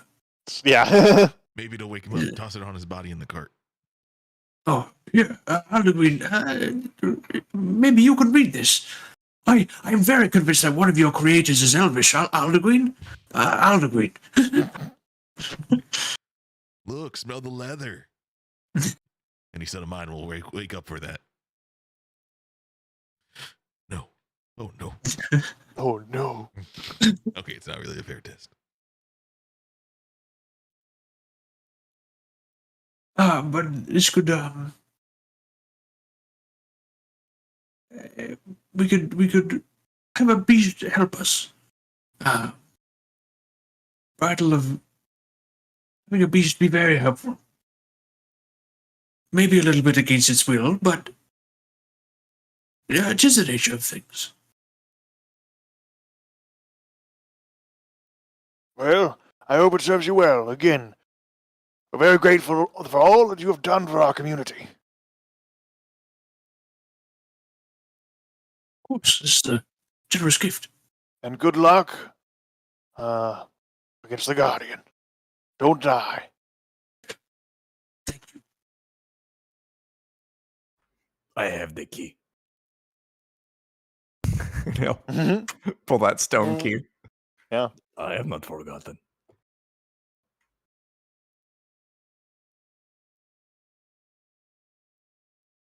And he heads off, leaving you guys to head off wherever you're going. To the Guardian? Yeah, to the Guardian, I think, right? I think so. Okay. It's going to be, we're going to get out here at the end of a day's travel. Taking the road. Anything you guys doing on this long rest, or we can just skip past it? Nothing in particular. Bullshitting. Yeah. Maurice. Oh, I've carved the name Maurice into the side of this thing with like my nail. I will call you Maurice. All right. Well, your long rest is uneventful, goes by without issue, and you can go ahead and tag off that long rest. And I tagged off the day, so there's a third now. And let me just see how much further the journey is going to be.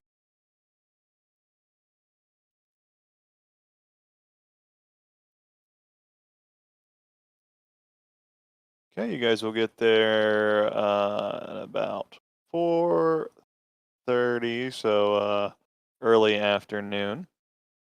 And you come across a little ways before you see the sanctum of Zibialicalis, this massive city-sized structure of various Cyclopean like levels. That's what the tiers. The image is pretty accurate here. You see what I'm talking about. But just before that, just in front of the way, you see another figure, a solitary statue standing on a pedestal, right in the middle of the road. There's no really way around it, and it is just standing there, holding this weapon in a very solitary pose. It's a big statue of a Cyclops, just a big stone statue. It sounds like the Guardian as it was described, but it is very stationary at the moment. And I'll actually just kind of show you guys this to give you a visual.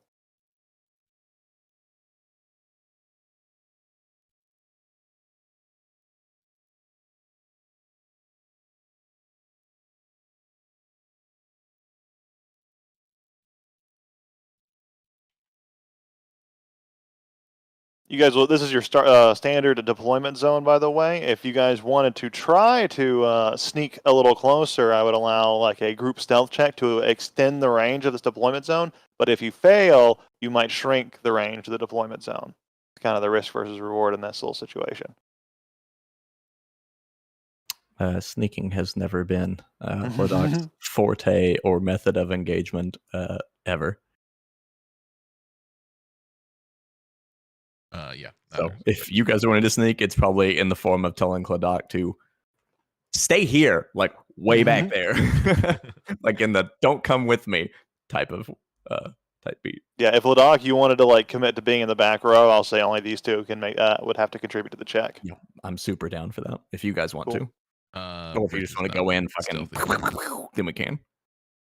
Rick can be stealthy if he switches to his stealth, but he didn't. So He's not. He'll just kind of, unless it's Sathos' plan, he would either be in the front.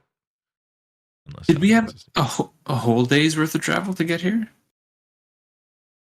Not quite. You have about 4 more hours of travel or so. In any case, Ladakh is going to stay behind the group. I think after his recent death, he is less. I am the front line with Oh, which wait. to break upon myself. It's like, Sorry, "Yeah, Satho. I misunderstood your question, I think. You did have a full long rest, and then you started in the morning, and then a few hours into that day of travel is when you got to this Guardian from the camp overall. Gotcha. Cool. Yeah, This so is camp like, day. Yeah. 5 to 6 to 7 miles away from the camp. Ooh, just because it changes a lot. I don't want to be lame, but did I have time to see this Guardian? Like, could I have pre-buffed, or Rick's a whole. You have different time to character. pre-buff right now. Okay, this would like if I do anything, it's not gonna. You're change the- fine. Just Okay, play your cool, cool. character. Yeah, you are right now in this moment where you are standing. You see this thing. It isn't reacting to you until you Oh, get closer. Cool. All right, great. Yeah. Well then, yeah, Rick will buff up. Are we expecting to fight this thing? Yeah, kinda.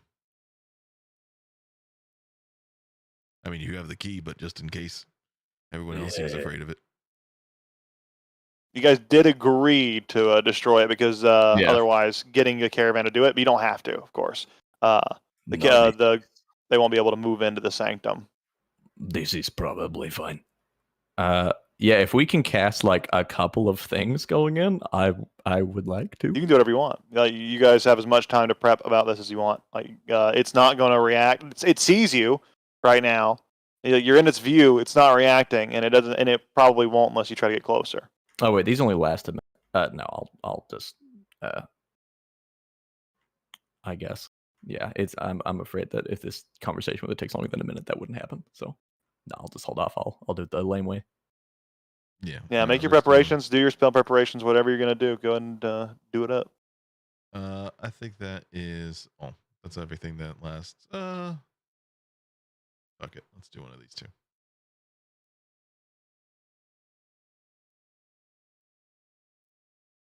Cool. All right. Satho, you do anything? Yes. I don't know if either of you feel any interest in being as large as the statue. There's no hallways here. I can do it. Understood.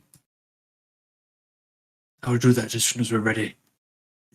As we move back and forth, is the eye of the statue tracking us? Does it follow us as we move? The head is steadily just kind of looking ahead, but the eye does seem to almost roll like a free floating sphere and just kind of walk kind of gaze towards you as you move around. There is foliage and approaches that you can make stealthily if you want to try to approach closer, but we would do that thing I said before. Understood. And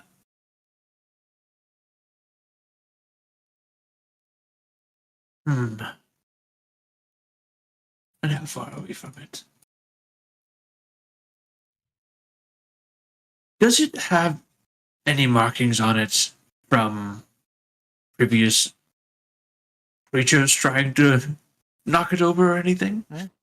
Yep, it does seem like it has had wear and tear over the generations that hasn't been repaired. So this thing is probably weaker than it would have been in its prime state. So if you ever see a unweathered version of this, it would probably be scarier. Gotcha. This could be a prime opportunity for a little research. This is probably some sort of, at least a feat of longevity, if anything. No, I agree. Yeah. Now that we have a pretty good look at it, Yeah. one thing that Rick would want to do is maybe a Mason's tool check to see where it might be weak, or some sort of.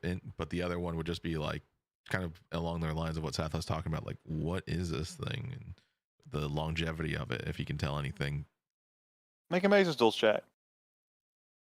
Okay. and just kind of describe what you're looking at. This is an immense statue of a Cyclops warrior. It's about 3 times the height of Haddock, and the statue is carved from a single block of stone. It has details etched into the surface to create this illusion of muscles and sinews rippling beneath its smooth surface. The statue's eye seems to be glowing slightly, a deep red, and its stone body is trembling slightly as you gaze upon it. That was a 10 if it is dex based, but if it's or something else, it's different. This would be wisdom based because it's like you're looking at it. So perception, wisdom. Well, then that's actually 10. Perfect. 10. Looking over it, your question was it is looking fairly worn and run down at this point, but further information beyond that is hard to discern. I'm not Be really. easier to tell once if you could take it apart. Yeah. It's cool. It's impressive, and I want to learn more, but that might involve taking it down. Fair enough. But I got time, so if you want to looky loo. To say, perhaps it also has some sort of. I suppose Alder Green is much more recent, but perhaps a core of some sort. I mean, half of us in this group have cores, so That's fair. That's true. if we're going to use us as the basis, it is a 50-50. But judging by its makeup, I would say probably yes. Maybe that is what is... I don't know. I don't know where I'm going with this. Fair enough. Yes, I think so. Well, I suppose there's only one way to do it, and it's to do it.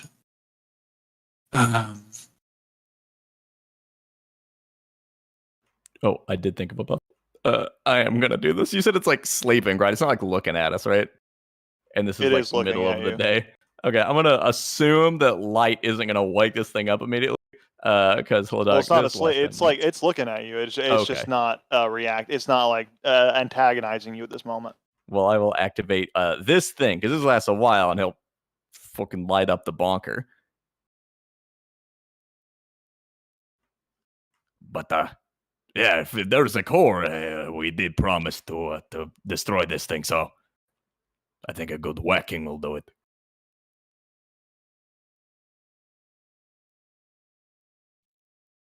I promise to slay the guardian. That is the verbiage that I have. So I'm going to assume that that was actually what we said: is kill it, not like get rid of it. All right. When Up to you. we're about to Because be ready- like the idea is, as long as by the way, the idea is as long as this thing is out of the way, so that the people can get by and get into the sanctum, they would be happy, more or less. But then they would be kind of trapped in by this thing always, theoretically, forever, which could be an issue. Might be a problem. we could still say hi, or we could just go in and I can punch it.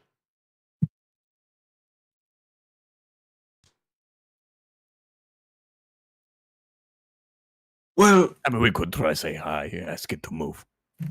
we could. I mean, it's not that far from us, you know. Right, the It's like, Cyclopean language is similar to Giant? Don't you speak giant?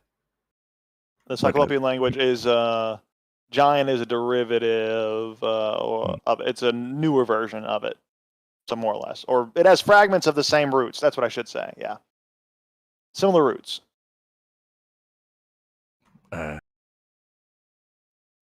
No, you know, maybe I could do it on like another day. But today, no. Unless it knows other languages. some heavenly mumbo jumbo. Or draconic at a stretch, but it is sort of dwarvish, which is sort of giantish. I do know some giant. I could see if it wishes to. Mm, It has other offers. maybe use like small verbiage, like move, please. Keep it Don't- simple. Return. Fuck and off. Mhm. No, that's a little too like nuanced. How about That's just interesting. leave? Would you like to approach? If I've paused time so that your spell timers aren't wearing down, but once you guys start an action, start doing something, I'm going to resume time. So, do you want to approach and start talking? Because that's when I'll start time, and time will be going. I'm good for that. No, why don't we see if it has anything to say? Maybe just stick behind me just in case. Sure. I can do that. All right, I'm going to resume time. That's a ruler. There we go. Halt! Well, Greetings. Go no further. All right. Good.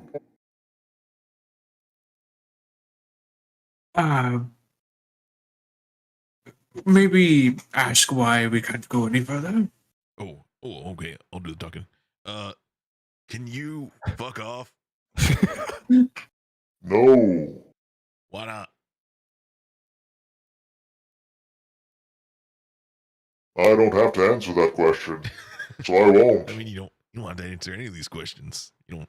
All right. Some of them bring I him in. do. Oh, okay. That's interesting. Oh, Are there any circumstances under which you will fuck off?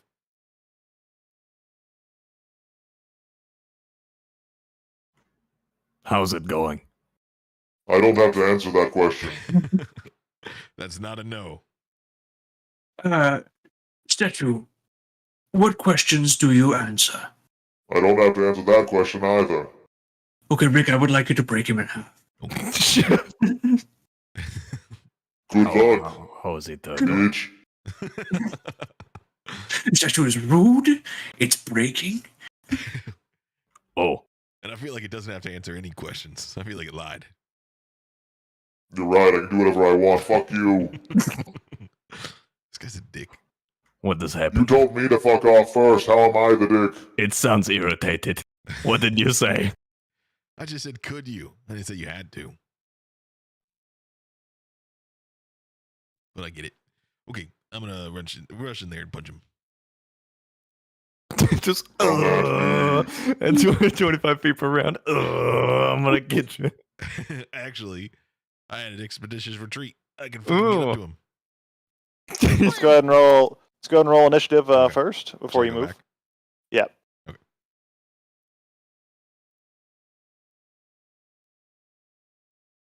Boop. Whoa. He fast. What? He is. He fast. We slow. And you see, as he gets a lot faster, as that vibrating I described, it begins to shudder more and more and more, and he suddenly just jolts into action, sprinting towards you at high speed in reaction to your presence. He is going to use his bonus action to use this haste ability, haste himself. And he's going to be getting, this goes to there. And he's going to sprint up here. Whoa. And slam you twice. Okay. Oh, First one misses. Get fucked. What? What? uttering a swift curse. Get fucked. Get fucked. You bring misfortune. Infected creature has a disadvantage on the roll reaction when you take, which you take when a creature within range makes an attack roll, saving throw, or ability check. So that was going to be on the first one, first attack. Yeah, the 29. That was the second attack. Oh, okay, well then the second attack. You didn't know that Yeah, was 'cause the first okay. That's one fine. was- Well, sorry, okay, it popped up. It says you. It says when it makes an attack roll. It doesn't say when you know the result. Okay, well, first one. Well, so then that's both rolls. So it's because disadvantage. So it's a 29 and whatever the first result. Yeah, of the 2d20. That's correct. So first attack just misses. Yeah. So it has a second attack. It still negates the nat 20. It's just a point of order kind of thing. Yeah. Uh, Means it has another attack instead of not. Yeah, Yeah. Cool. Get fucked. that one works. Oh yeah. No, it doesn't crit, but still hits. Why is it Oh. asking? Ah, did it? Yes, good. It did make you make a save, which is good. Cool. Oh, well, here's another one for my speed. And I keep it, I think. Yeah, I do. As it slams into you with your fist, you feel this. It has like crystals within its arm that kind of try to sap some of your life essence out as they slam into you. It doesn't work. You manage to resist it, but you feel that. So that's his turn. Rick, it's your turn. Okay, don't get punched by him as much as you can. And, okay. We're gonna Hoarfrost, and then we're gonna punch.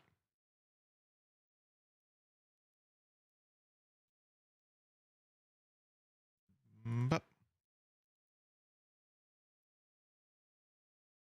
Ooh, solid stone. all right.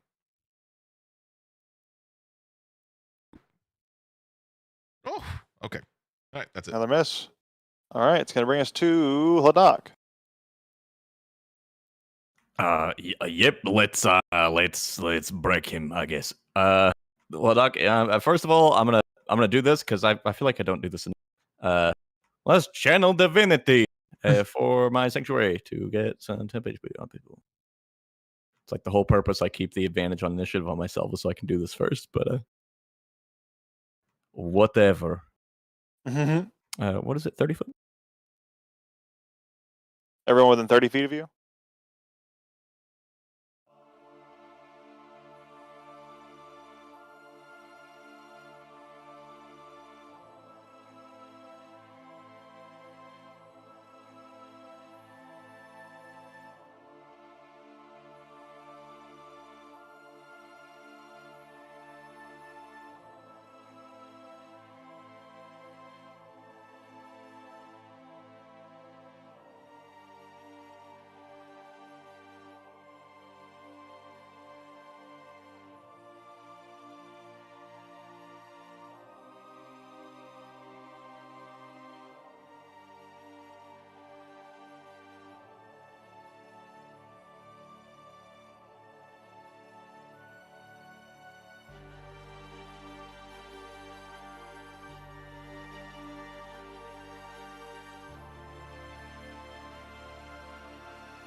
Okay, it actually does pretty good damage. Let's see. That's only going to be half because he succeeds on the save, but there we go.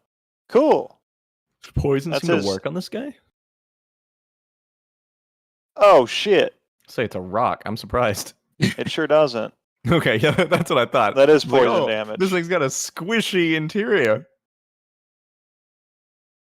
Well, it takes the piercing damage, Cool. so it's a little hurt. Not to shitting your Cheerios, but that seemed Just a odd. little ouchy. Just a little Excellent. just a little fang chipping on the stone. Take that. So they will move. And it looks like it's having trouble with its non-magical fangs too. It looks like the non-magical / non-adamantine fangs are giving it trouble. Excellent. Well, not excellent, but I understand. Yep. Great. I will run away, and with my action, I will cast.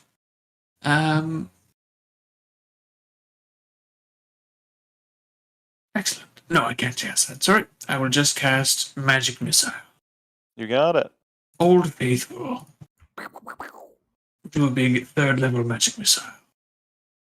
Which is. Sorry, I don't know if we talked about this last time. Do we want to do one roll or individual rolls for the darts?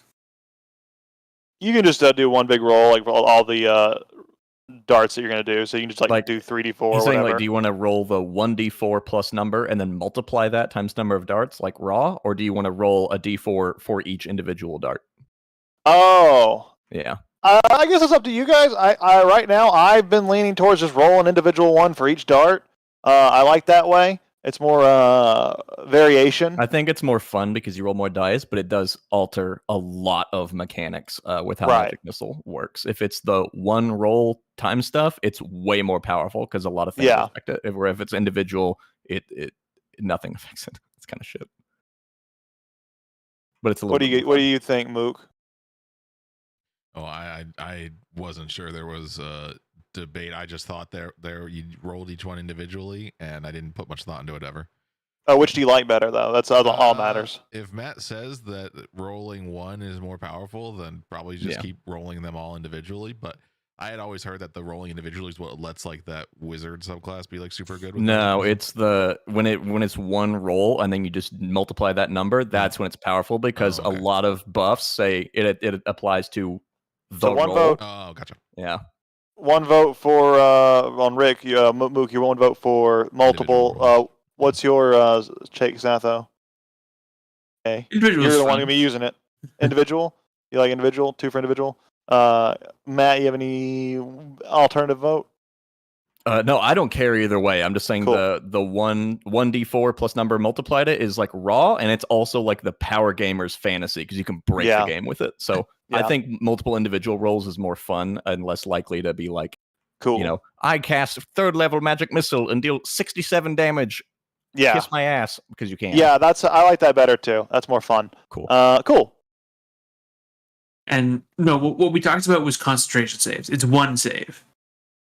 I would say if you do the one roll, multiply it, I would make it one save. If you do individuals, I would make If it helps, he's multiple. not concentrating right now. This isn't a concentration effect what he's doing. I think it's But a good thing to establish.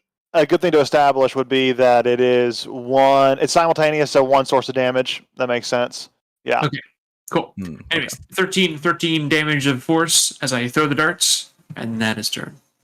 Otherwise, magic missile at high level becomes like a guaranteed Yeah. concentration killer. Well, it's Like you're just out of it's concentration. if you do the where it's one roll and multiply it, then it has the chance to do big damage and thus be a way to break concentration. But if you do the multiple ones, it never does big damage. It only does tiny damage, and so it would force a bunch of DC 10 concentration saves. So high level, everything automatically passes DC 10. We'll think about that later. But anyways, it doesn't matter for this particular situation. Correct. So that blast done. Anything else for you, Satho? Nope, that's it. He is going to go and see if his lasts till the end of his next turn. So he still is buffed up for now. Let's just see if this recharges. Oh, that's an interesting choice. He kind of gets there. That's kind of fun. Yeah, okay, so it does recharge. He isn't going to use it though because he's going to use his bonus action for a third attack, and so he's going to actually let himself be a little weaker and let his buff wear off, so he can attack 3 times here. That's going to be against you, Rick. It's a miss on a natural 1. Very nice. That's a hit. And that's a hit. And that was 3. And then at the end of his turn, this wears off. His AC drops a little bit because haste wears off. And that's his turn. What are you doing, Rick? Okay. Rick is. We're gonna. Oh. No. Okay. I keep thinking I have another second level spell slot, but I don't. So let's just punch. Bunch. Oh, sorry, I forgot to do these. First one's me, second one's Satho. All right. That's Okay. And then. Bop. And Ooh, big hit. Hell yeah. still has bonus action, so let's hold Yeah, cross. he's like, I think I fucked up something here. Hang on. Oh, I get.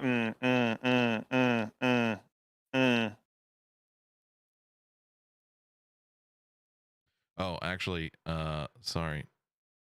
Another. I see where I fucked up his coding, and I realize why I'm having to do this manually. I'll fix that later. Oh, I'll just do it this way. Anyways, So 24, and that last one's bludgeoning. Magical bludgeoning though. magical bludgeoning. That's important. Good. And then one more. Yeah, all that's magical. Yeah, no one's hit him without. No Oh. one's hit him with non-magical stuff, right? No, Right. no one's has. Just the right. Good. You're good. Yep, Yeah. that's my turn. I actually have to correct something. That snake did no damage. Oh. No, he's got DR. That makes sense. That makes a Something's lot of going sense. on there for Oh, sure. Sorry. 1d4 because I'm big. +3. Oh yeah. Oh, I thought that's what that plus 1d4 at the end was. No, that's so it's my gauntlets is the 1d8, the 2d4 is Mhm. Hoarfrost, the 1d4 is my rune, the 1d10 is my Mm. ring, and the 1d4 is Satho. Damn. Yeah. I like it. Dice fist build. Hell yeah. Well Very done. cool. It's your turn. Yeah, hell yeah. Also, here you go, Rick. Oh. This one's I rolled me and I rolled Sath already. That one's you get the big one. Ooh. Thank you. Seth and I got 7. You got the 10. Yeah, Hadak is gonna run in. Yeah, this is flanking. Yeah, Yeah, if you draw a line and it connects, yep. dope. Straight line. Yeah, Hadak is gonna swing around the front with that bonker, and I'm gonna give it to him. You bonk him. Hoya! This has sundering. You would get a +2 Here's the sundering here. bonus. Cool. This Or plus also- whatever it's supposed to give you. Yeah. Which is this- honestly, the things that we have in game might be out of date at this point with all the updates that have come out. I probably need to refresh that. But I'm gonna do that in a big document. I'm making my own document to update soon. It's gonna help a lot. So then, yeah, I smash this thing. I'll take the +2 from flanking and the +2 from sundering. Anything else I'm forgetting? No. Yep. Wait, what? These things Oh, are true. I can't attack with this damn thing because it has a use. That's silly. I need to fix that. +4. Oh yeah. Oh. Oh, It's okay. I'm getting used to it. I'm getting used to it. Roll garbage for a while. these things silly. I don't know how to use it. It's fine. Everything is fine. Okay, and then I will bonus action.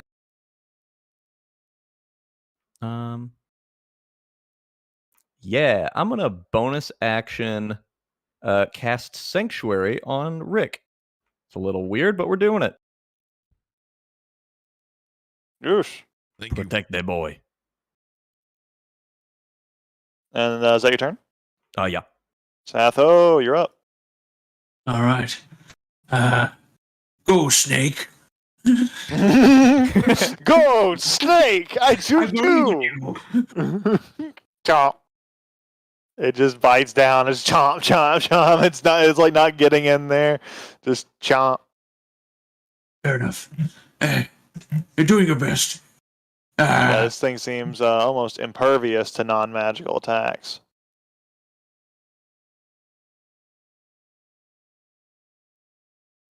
Excellent.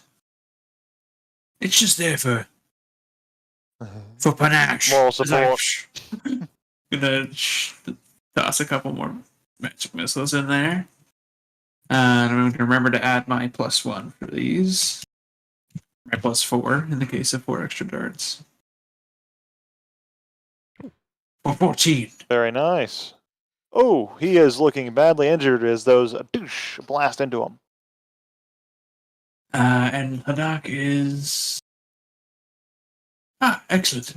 Don't need to move at all. I like this little grassy knoll. It is a good hill.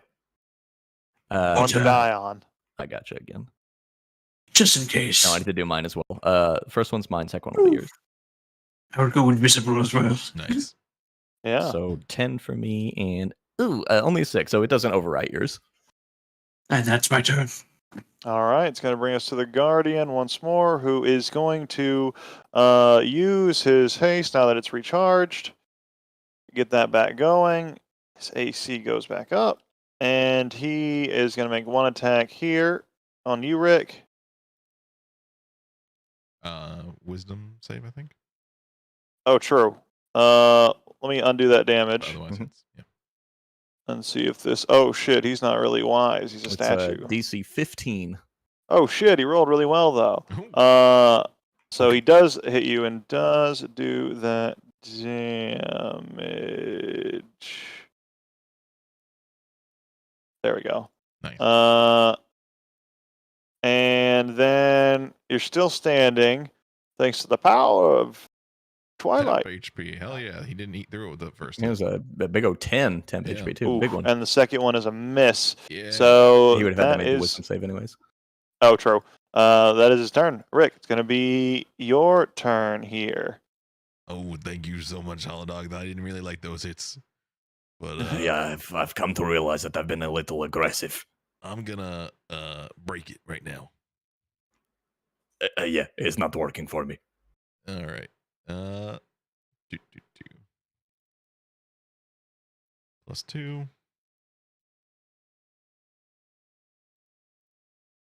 Okay. I mean, you guys really should just leave it to the giant poisonous snake. It's pretty much got this now at this point. Go and roll damage. Yeah. Yeah. God damn you, Lord. How do you want to do it? Yeah, with Holodog having the bubble that's a on big roll. Rick, and him still getting hit, but it not going through his temp HP. I think Rick just like hooks the arm under his shield and just like bash, like the Just right on the robots. armpit? He's trying to Yeah. knock its head off. And just, oh yeah, on the head. Yeah, just kind of get him on the arm bar and then just until finally the last punch breaks and splinters the neck of the statue and the head explodes. He dead. That's the sound effect of the head popping up. Whack. And with that, a merry victory. Good job, Snake. The snake MVP. It levels up. Also, that snake has a bunch of temp HP. Oh shit. I forgot about that part. How much HP does this fucking snake have? It's good. This much. How long does that snake last? For 1 hour. Oh, hell yeah. Mhm. He's gonna hang out. 59 more minutes of snake. Well, the statue, the Guardian has been disrupted. You took some minor bashes there. I mean, Rick got fucking beat up quite a bit, but otherwise, a successful takedown. Much safer than that acid beast so far. And just for fun, I'm gonna roll these because my Twilight Sanctuary does still go, and the temp HP doesn't go away Oh, when nice. it goes away. So I'm gonna roll a handful for each person for rounds just to see what they end up with. And while you guys do that, is the plan to head forward to the sanctum and like go unlock it and start exploring the initial bit yourself, or are you going to head back and get some people to come with you on your first visit? Up to you. But you're already here, so let you guys think about that. I kind of am upset that we didn't go back to the shop first, and I kind of don't want to let that happen again. Mhm. So can we just like peek in there real quick, maybe see the statue, see what's up with Zibby? That's a wonderful idea. I have the key. Awesome. So, maybe I assume that's what it is for. I just stand here next to me for like, I don't know, 40 yeah. seconds. I'm gonna check this thing out. Okay, so 9 for me, or no, sorry, 11 for me, 10 for Satho, 9 for Rick. If that's higher than the current one you have, that's what you have now. Awesome.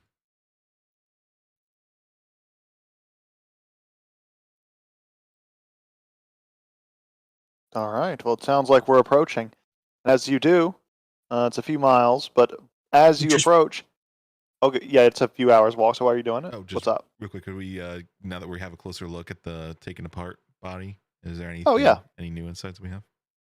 If you want to study the corpse of this thing, what's your studies focus? What are you trying to discern? For Rick, especially now with the head off, he's just kind of trying to see like he knows about golems, I would think. So he's just trying to see like, but I don't think he's had much. He's definitely never seen, I don't think, any cyclopean golems. So he's trying to see like what their magic is, like what their system of this artifice or golem creation is, if he can tell if there's runes like he would do, if there's just like veins of magic circulating through it. Okay, make a spellcasting ability check. It's an artifice check. So yeah, spellcasting ability check. Plus proficiency. Oh, okay.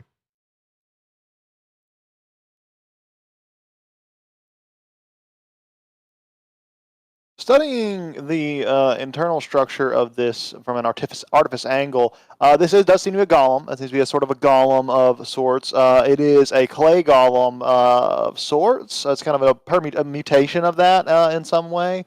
It seems to have some interesting enhancements that allow it to vibrate at a high frequency, which allow it to be much more flexible and burst, which was that movement it was doing and the things it was doing. These are using a form of magic. You don't see runes. You don't see it. It just seems to be the structure itself. It's just a statue. On the insides, there are more like broken bits of clay.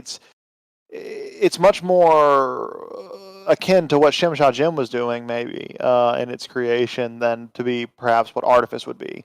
Because Artifice does kind of utilize machinery to focus that magic. This seems to be more of a golem created by pure magic. And in the same vein, sorry, before Satho does his thing, I guess once he realizes it's not necessarily artifice, he wants to see, is there anything about this clay? Is it particularly flexible, like this clay in particular? He's now kind of more interested. Just clay. Okay. It's the magic that was used to create it was what was special. Yeah. I would, before we go into the temple and stuff, if we could take like an Was that hour they're going or to do so. something? Oh, I was probably also sort of looking over Rick's shoulder. So he's the teacher, I am the learner. Yeah. Is there this anything statue, you were curious? Oh yeah. Yeah, is the statue of any Cyclops in particular? Is there any evidence Make a of history a check. name? Oh, yeah, maybe if it helps, if Rick's gonna maybe try to see if he can tell also if it's one of the heroes. Or... It doesn't matter because he has a 24. So, but yes, actually, it is. The statue is one of the ones you saw in the Rotocyclopean Heroes. It is a statue of the first hero depicted, and you would know, recognizing it now at this moment. This is a statue of Krynos the Mighty. Krynos was said to be the strongest Cyclopean warrior who ever lived, able to lift boulders and crush mountains with his bare hands. His statue typically has him wielding a massive warhammer or using his raw fist as just athletic prowess. Yeah.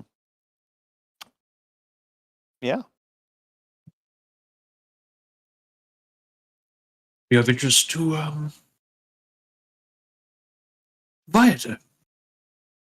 But it's a little too large. The neck would be too large to fix with mending. We'll just leave it there.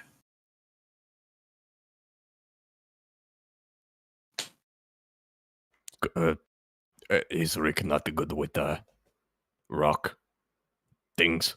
Uh, I don't mean su- to be racist. I've seen the tools. Surprisingly not. I can take them apart real good, but putting rock back together. I mean, I got like some tools. That's kind of like a magical feat because like this thing would have been carved from like a single like hunk of clay, really a hardened stone, and then like carved into its form from a single piece.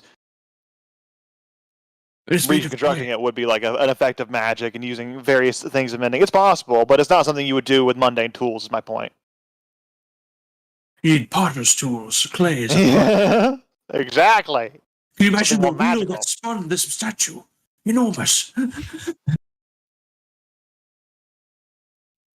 Imagine what they could have done if they were using linen instead of clay. Well, Holodunk, I wanted to take a break here. It doesn't have to be here, but here or before we go in, if you give me a little bit, I can do the thing again. It seems prudent. I understand that in the past I may have been a little more, hua, Mm-hmm. a habit of crunching hordes of undead. But maybe if we're not doing that, maybe I should focus less on breaking and more on fixing. I'd appreciate it. He did hit hard. Right. On that note, allow me to fix you in the moment, and then if you want, we can take a break. Maybe prevent more hurt in the future. You look pretty injured, yeah? Yeah. Okay, let's give you. I'm gonna give you a second level of this first. No, I'm not. Yeah, no, I'm not. It's more efficient to do first level. Let's do first levels. DC's first one. Rock. That's really Boom. good. Better? More? 3/4 up. More.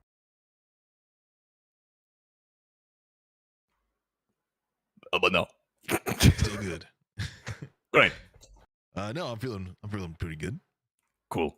We can work with that pretty good. I'll save the big stuff for the big stuff. Yeah, just in case. Hopefully, there's nothing in there. Or if there's tiny things, I can just, We just stomp on them, or I can just knock them out. or Hey, we can but- see if they want to go into Outer Green. True. I can, if we want to restore his things, I could, I have a spell that can, kind of relative to, your presence, we'll say, it can put you to sleep. I imagine I can do quite a few bugs. So if we ever want to, refill him, find like an anthill, let me do the thing, and then we can just shovel them all in there. How many hit points could an ant have? I mean, really? Yeah, he has a sleep spell. It's part of my subclass. I can't not have it. It'd be funny if a DM was like, "Oh, I'm sorry, it doesn't work. There's an anthill there." There's too many. They absorb all the hit Too points. many so- worms. You didn't ask to perceive if there were anthills. You didn't say you're cast excluding your them. sleep spell 4 inches off the ground. You gotta specify You got Yeah, 900 all hit the points worth of critters. ants. So all those little critters. your spell's done. But you didn't think Well, there was anyways. that many ants there. Taking a short rest, long rest. What's the plan? Just a short rest, just to get my channel divinity back in case Go there's some big shit in for there, it. so I can have my my aura. But that's it. Let me roll a Um, dice to see if you die. Sick. I think hanging out by the Guardian's probably a good plan unless we want You to do move up. not. Yeah, Okay. we'll hang out here. There's no reason to move I figured now. anything wouldn't come to this area anyway. 'cause Yeah. this is- Yeah, looking around, it does seem like the wildlife is steering clear of this because it attacks things that get near. So most things have learned to avoid this giant statue. Yeah, Hladok takes an hour sifting through his little hologram magic book or whatever, and doing his little things.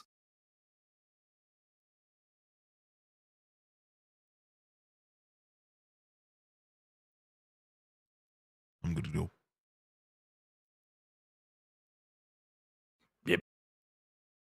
All right.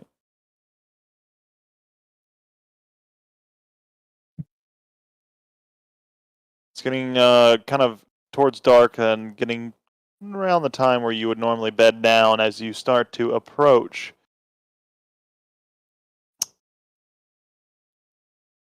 Before you is the sanctum, a immense structure of incredible size, expansive and wide enough to house a small city within its walls. The walls themselves are adorned with intricate carvings and etchings depicting scenes of great magic and power. As you start to enter into this initial outcropping here, gonna put a light on it and make it visual here.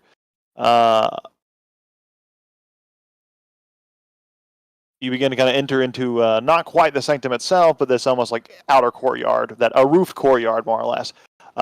You notice the intricate details and designs that cover every surface. The floors are made of polished marble and have intricate patterns that are etched into the stone itself. The ceilings rise high above you with glittering crystal chandeliers that that once cast sparkling light through this environment have been worn down, weathered by time, as well as by looters that have tried to climb up there and pick pieces off of it.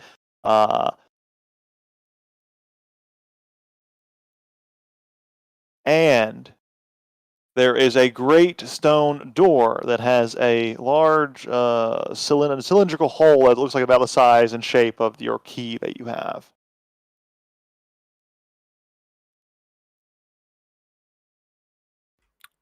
I think this will do it. Help pull out the key. You sure that you want to do this now? Yes. Great, let's do it. Help. Turn it. As you put it in, it just kind of it's getting sucked in on its own, it's getting pulled back, and it enters in to the door. As it twists on its own, as you kind of help guide it along, it glows, activating all of these various lines and filigrees that stretch out from this central keyhole. This bluish, orangish glow begins to swirl around all of these filigree veins, and the door opens. In the center of this massive open space of the sanctum, you see an altar dedicated to the Cyclopean god of magic. It's made of shimmering white marble, covered in intricately carved symbols and runes of power, and behind the altar, a large statue of Zybialikalis looms. Its eyes follow you as you move. It begins to speak. Greetings, chosen one. The prophecy spoke of your arrival. Gaze upon the mural if you do not yet believe.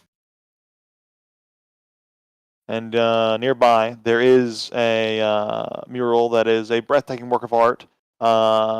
It is more or less depicting the scene of you being devoured by a pool of acid, being brought back to life by the statue, and half of your face being emblazoned, and so on and so forth. The final scene shows you, the crystalline dragonborn, you alive and well, standing aside his companions that gave up parts of their power to bring him back, with half of his scales now blackened. And in the background, the god of magic watches over them, a serene expression on their face. And it's something interesting that you notice. This depiction of the god of magic, it looks like the figure of Zybialikalis. The depiction of him looks just like the statue. However, this depiction in the mosaic is half black, half white. Well, would you look at that? It sort of makes more sense now. In case either of you are unaware, this makes it readily apparent to me that Zimbiali Kalis is a very strange way to pronounce Nethys. That makes sense why it was apparently willing to bring me back. It must have been on his good side. You are close. Very close. Or maybe Nethys is a strange way to pronounce Zimbiali Kalis. Well, Nethys was first. It is said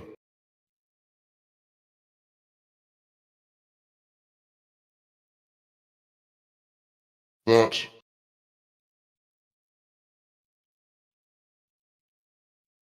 once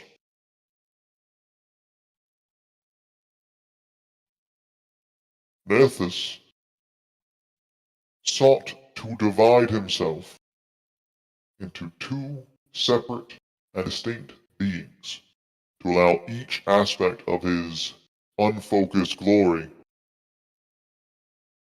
to have its own domain. But the forces of the universe are not always safely tampered with, even for a god. And instead, a copy of himself was created, hurled into a different age. This copy became known as Zimbiali Kalis. It is said that when one chosen by the brother of Zimbiali Kalis finds his sanctum, his religion will return to prominence, and he will once again be known as the god of magic by all, overshadowing even his brother.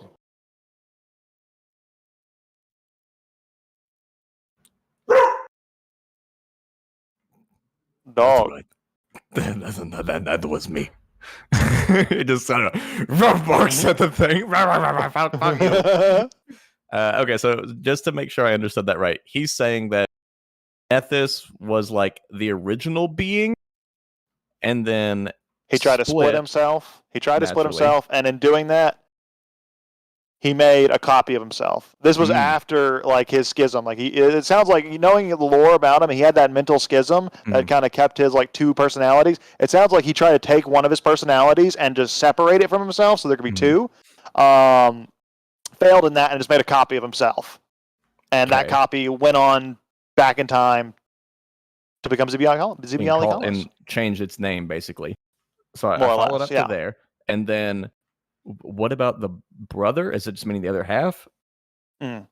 Is that if Zimbiali Kalis were to be He refers to Nethys as his brother. okay? So if Zimbiali Kalis were to be found by something, then the religion of Zimbiali Kalis would grow and become more important. I'm a little lost there. That's where you lost me. It sounded like you got it. No, I think you are right. Yep. So since Hladak has found this, the prophecy thing is that now Zimbiali Kalis becomes more important. You've heard his call already, Hildak. You also know that this other that you believe to be your god is false. His followers tell you so themselves. It is not he who gives you your power. You have always drawn from Zimbiali Kalis, one who truly cares about his followers. He, being the gracious deity he is, has allowed you to channel his power while living in ignorance, applying your own perceptions onto it.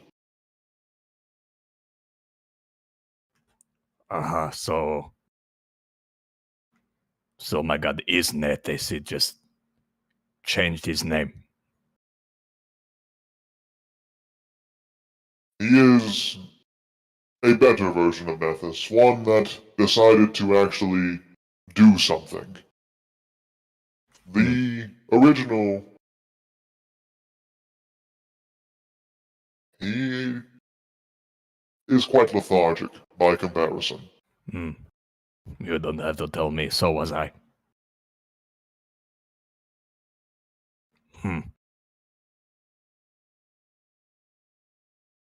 And I take it this Zimbiali Kalis isn't exactly fond of me mistaking him for the other one. Zibialikalis is powerful and all-knowing, and he is all-understanding. Hmm. By exerting his will through followers instead of through his own divine power, he delays the end times. This is why he needs someone to rebuild the faith. The world needs a god of magic that cares, and he needs servitors who can bring about that faith. And as such, he has authorized me to offer you a gift, a gateway to your destination, Avernus. Oh. Well, that's a This bit of a fucking shortcut, huh? is only offered. However, if you all agree to fully embrace the faith, forge the doctrine that will guide its people onto the will that Zibialikalis makes clear unto you, and ensure the faith prospers.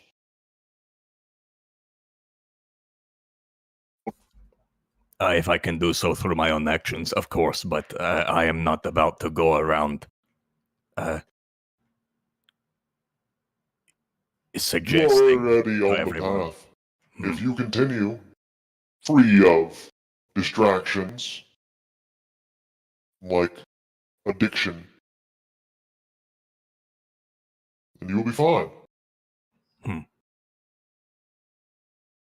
Your will, the one you find as your own, is one and the same with that of Zibialikalis. He has seen to it. You simply must spread the good word. Your faith. Your message. It is his. I would have done that already, so great. Just without the addiction. Yeah, I was doing that already. I don't know about that one. I'm glad you've noticed. I'm Well, working on it. I will rest now and use the last bit of my power to open this gateway. Wait, before you conk out or something. You are not Zibialikalis, correct? You are some sort of effigy. I am one of his servitors. That. He has bound me to here with limited reserves of power that I regain on a so-to-so often basis. Okay, so, I will. I'm not going to beat around. I have a question for you. Am I from space?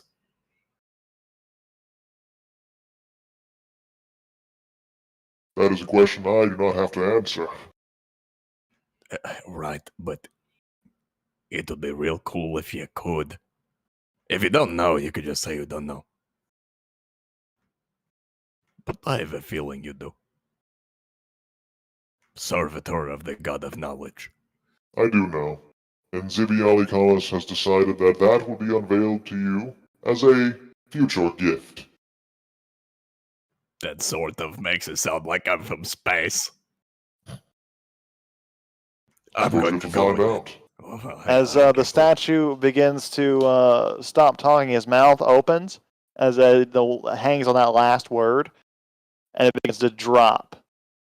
And it keeps going down his chest, down his chest, down his chest, like down all the way to the ground until there is this massive archway.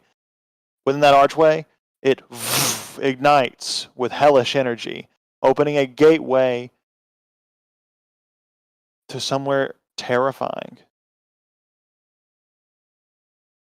Ready to be... Oh, actually, I can give you a visual. Doot, doot, doot. This is what awaits you on the other side. Oh, that's crazy how familiar that looks. Yeah. Love it. I actually look, bought you the even- Super high-res version of this map a long You even time have ago. I the never had a chance to Oblivion use it. gates everywhere. Incredible. I do. Well, just to kind of show you what you see peeking through, even from here, let me...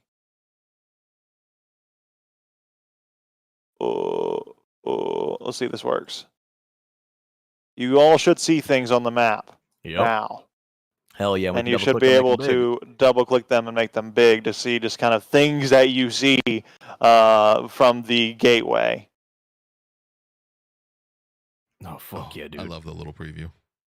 Yeah, no, this is one of my favorite new features I figured out how to use, and I'm going to use it a lot more. The Yeah, bug I love it. zapper. Bugs. You can see the title of that, true. But Yeah, yes, that is the bug zapper. You can, that is for sure. Some of them are more generically named, which is good, which is what I caught on to after the bug zapper. But the bug zapper is an actual structure, so it's okay. You might have heard of it before, so it's fine. Well, You can actually roll a religion check if you want to know what the bug zapper is. Yep. I ain't got it. Oh, what is this fucking bug zapper? We could use it against the bugs. that I know. Maybe this could make Rick shut the fuck up about not having a weakness or something. That's a good call. We could say, If there's some sort of hellish bug zapper ultra weapon against the bugs, and we have it, maybe Rick would be less of a dick. If he has like a doomsday weapon for them, maybe they will also be less dicks. Could be great. Or it could be ironic and it just makes bugs.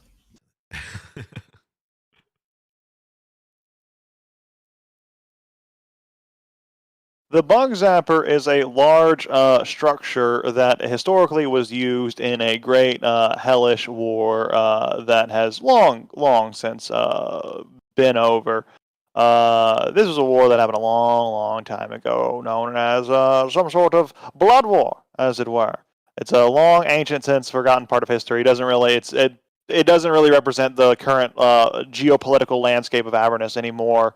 That's very much at important, all. like, quick question. I guess with that religion check, the blood war is not currently ongoing.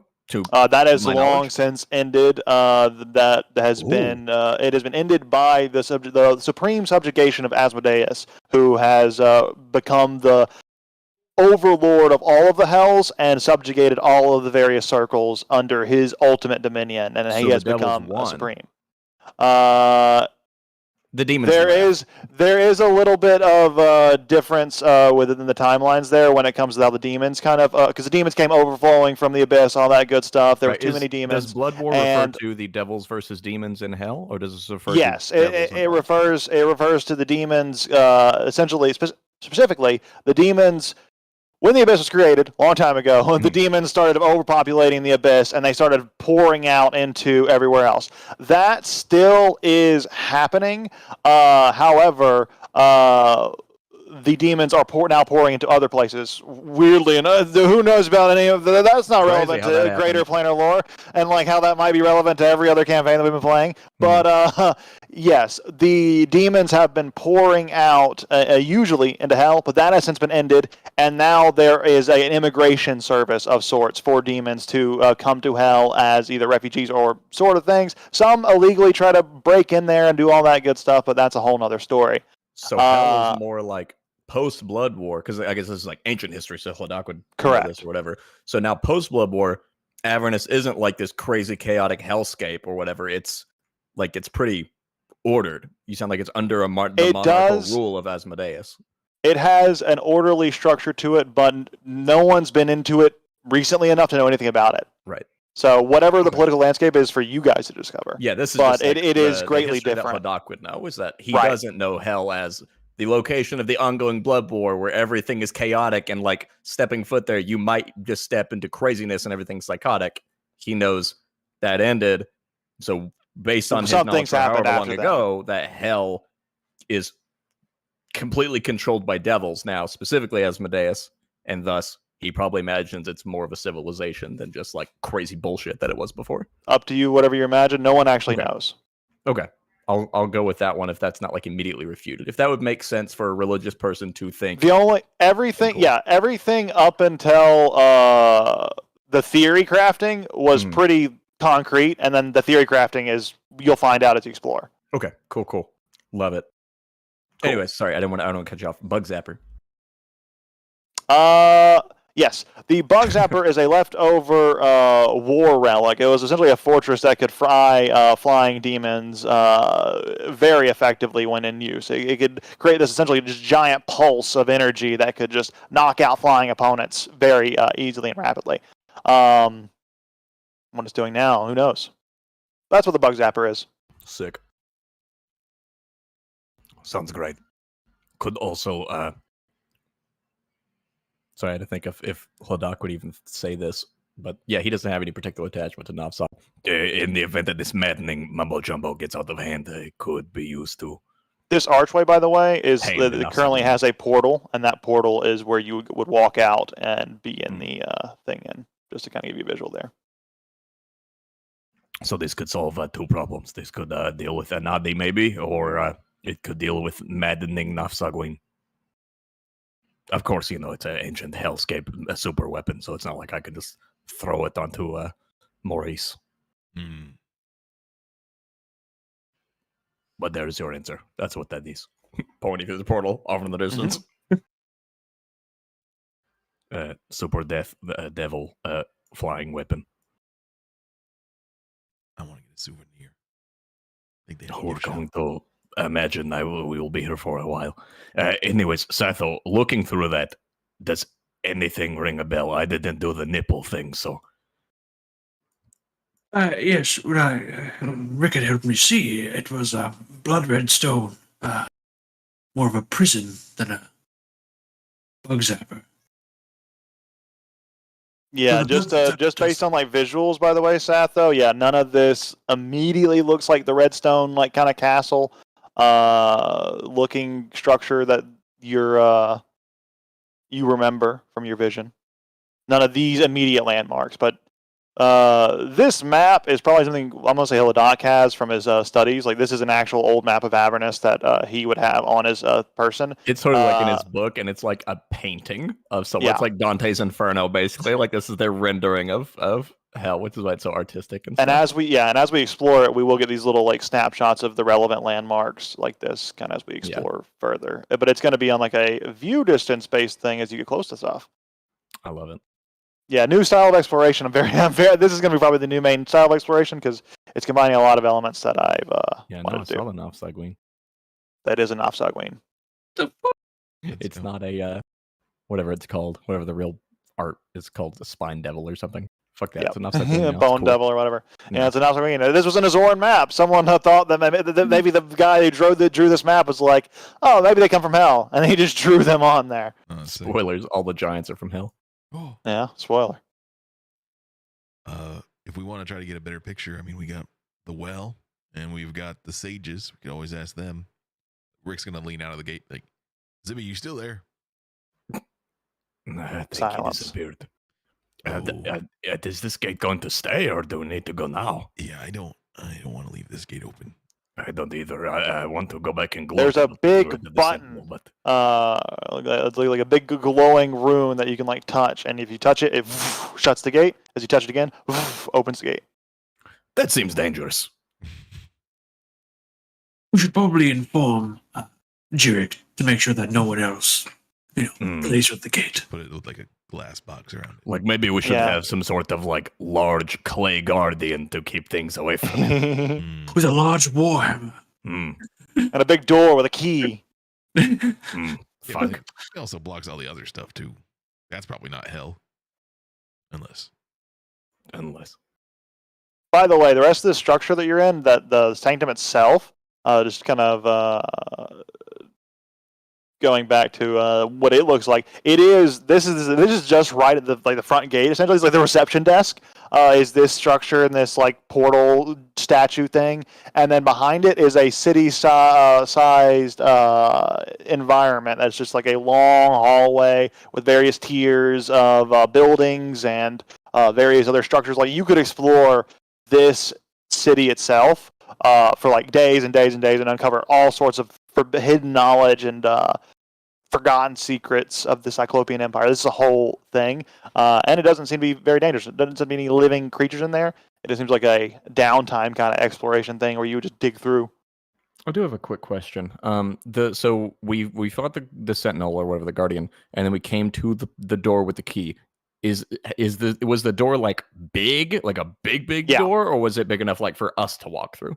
It was big enough for a large size creature, but I think we've already established this. But if not, I'll establish it now.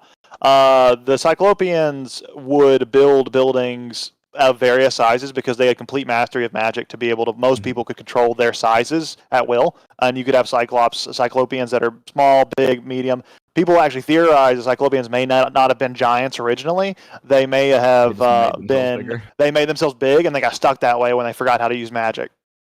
Okay, and then a follow-up question: the portal, is the portal like man-sized, or is it a big? The portal is about the size large enough for a large creature to go through. Let's get the warthog. That you read my mind. I was going to say, I don't want to just go. At the same time, I am entirely unwilling to leave this unattended. So perhaps I stay here, keep an eye on all of this with the key, and watch the gate. If devils or demons come through, of the three of us, I sort of have the tools to stop it and shut the gate. Whilst one or both of you, Rick for sure, go to camp, maybe relay information. Sether, you're the worthy one, and Rick, you get the warthog and maybe the bike, if you have your stuff back. Yeah, that's what I'm hoping for. Go bring them all. Wait, open that up again. Presses the button. Is it sunny? Would you say it's sunny? No, it's largely just the ceiling of hell is one that has an atmosphere. Like, you don't see like an actual ceiling, but there is no sun. It's a sunless sky. It is orangish, reddish cloud in places that just kind of constantly swirl, and they're bleak. It sucks. I'll hook up the Hellscape. battery. Right, but I thought of this actually. So the warthog needs sunlight to recharge. What More if we space. had a way to make sunlight, real sunlight? Oh. And he's going to hold up the Sunbringer's beacon. It says in the thing, this light counts as sunlight. Whoa. Yeah, for 10 minutes. Yeah, so perhaps, I don't know, you know how to make stuff. Sato, you know your magic stuff. Perhaps there's some way you could engineer Channel this it? beacon into it, yeah, or if necessary, just I would take say this. just to give you an idea of how that might work. I think that's definitely a possibility. It'd probably like be like a fixture that you have to put in the thing, and then you couldn't use the Sunbringer's Basically, beacon. use the while I Sunbringer's was beacon doing as that. like a key. Yeah. To power But it. it could work. But You're going to have to figure out how to do it. It's not enough. it would But require some crafting and some figuring out for sure. Oh, we also I have the a source battery. of sunlight in my hands. You just simply have to figure out how to amplify it or increase its duration or something. Yeah, make it to efficient. channel it. But I have Be some sunlight. alternators. I'll make it like a carburetor thing, not for any like mechanical reasons, but because it sounds fucking cool. It gives it that good chug. Yeah, if it was on, I think Rick saw it in the fight. He's like, yeah, I think that could work. That's powerful. Yeah, it sheds a bright light 30 foot, dim light in 60 foot, and the light counts as sunlight. So I feel like it totally has like, I'm not flavoring it as Ladok at all. This is very like it's sun and it's Yeah, like yeah. warm and that hurts to look at and that you can feel yourself getting like a little sunburnt maybe, Satho. Like I definitely feel like it gives off warmth of sunlight. So Yeah, I think I between think it was obvious. this and the battery, we could probably make sure that the warthog's running the whole time down here. Or at least enough Or to at least enough. for us use. It can recharge over night. Is night the thing? Whatever. Circadian stuff. It's not. But yeah, there is circadian. Like it's constantly this. It's just this forever. The warthog can rest with us. Yeah, I am willing to do this. We can use the beacon. If you need to, you can, disassemble it. I like the whacker, but I would rather get Sethos people. Yeah, I think Rick's like taking the measurements of like its circumference in the bottom. Be like, no, I think I could come up with like some sort of holder, place to put it. Did we Cool. have a way of getting the warthog here? You'd have to teleport it through some sort of the circle. I have a feeling that whenever you reveal what we have found here to the old man, I think he might owe you one. I don't know if the Warthog. I think the Warthog technically could fit on the Karum's teleportation circle, but it would be a matter of getting it into the building. Yeah. that It can be shrunk. It's like we have someone who can do that. Yeah, if you exactly, that's the idea. Is like you need to find a way to get in the building, but if you could get it in there. So The same method that we would have to do to get it in this thing and through the portal. It's like we'll have to reduce it, get it through, and then let it go. Reduce it and fucking run because we had a minute. Yeah. I'll reduce it and then push or drive it. Cool. Well, any other last minute things? Literally, I think that's the plan. Hodak is saying he's going to stay behind and watch the portal and send you guys to inform the guy of what we found. Hodak is basically saying tell the old man everything, and to get the Warthog and the Viking to come back here because we don't want to be on foot in hell. Should Cool. we do any of the things to like try to figure out a more precise location, like using the sage or using the well? we could do that on the next session. Yeah, okay. While you are there, you're more than welcome to. I will do what I can from here. I will spend the time consulting the archives. Awesome. Okay. Cool. By the way, you guys all level up. Oh. Woo, Welcome to level 6. Oh fuck. Oh hell yeah! I'm gonna throw this in there if we're leveling up like right now because I did the foreshadowing already, and this is a really cool time. Mhm. Now that we had that conversation with the servitor of Zebi Alikalis, who's basically saying like that's my guy, and he's like he's down with what I'm doing for the most part. Now that we are in this room, which I'm assuming is dim light. Yeah, it's mostly dark in here. Like all the, in fact, most of this sanctum is dark actually because none of the braziers have been lit for generations. I think whenever Hodak was saying that, like, kind of selfless stuff about, like, you can, like, use the beacon for whatever you got to do to save Satho's people. And this whole, like, I've been reckless and blah, blah, blah. Like, this is, kind of a good guy mission. And I'm getting away from the drugs. And he's just talk to his god. Little shimmers of those same laser wings are showing up because that's my 6th level class feature. Oh. Yeah. Fuck yeah. Yeah, I get fucking laser wings in dim light. I think permanently. Just if it's dim light, I can.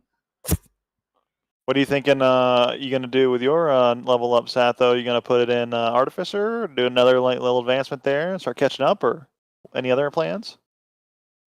Tempting to be able to take 3rd level spells. God, I do it's Wizard good. 5. Yeah, it's very tempting. It's really hard to not go. Hard not to at get level 5 minimum Wizard, to 5 absolutely. to like literally everything other than like Rogue. And That's going to be really cool too. third Yeah. level spells are just so good. They're so good. They feel So good. Good. There's so many really great ones. Counter spell. Yeah. I like that's like my favorite part of playing prepared casters, like druids and clerics and stuff. Is like a wizard, like, oh, you hit level 5 wizard, so you get absolute maximum 2 3rd level spells that you can prepare because you will learn 2 spells and level up. Whereas a cleric is like, oh, you hit level 5, you can change all your prepared spells to level 3rd spells if you want. So I just like snagged them all. It's sick. 3rd level spells are huge. 4th, no, They are. Yeah, 4th are weird. 4th level spells But suck. There's like there's a some good couple of good ones. There's some good. Yeah, I was gonna say there's a couple good ones, but Yeah. so yeah, 6th. 6 is a good class. Oh, feature, that would be a good supplement to make one day. I might make that. Like just a good collection of spells that are actually for spells that need, or just for spell slot levels that need more good choices. Mm. That'd It's be basically cool. all the even levels. They all suck. Yeah, that'd be a fun little as supplement. shit as Balanced like options too, not like Cobalt be, fucking.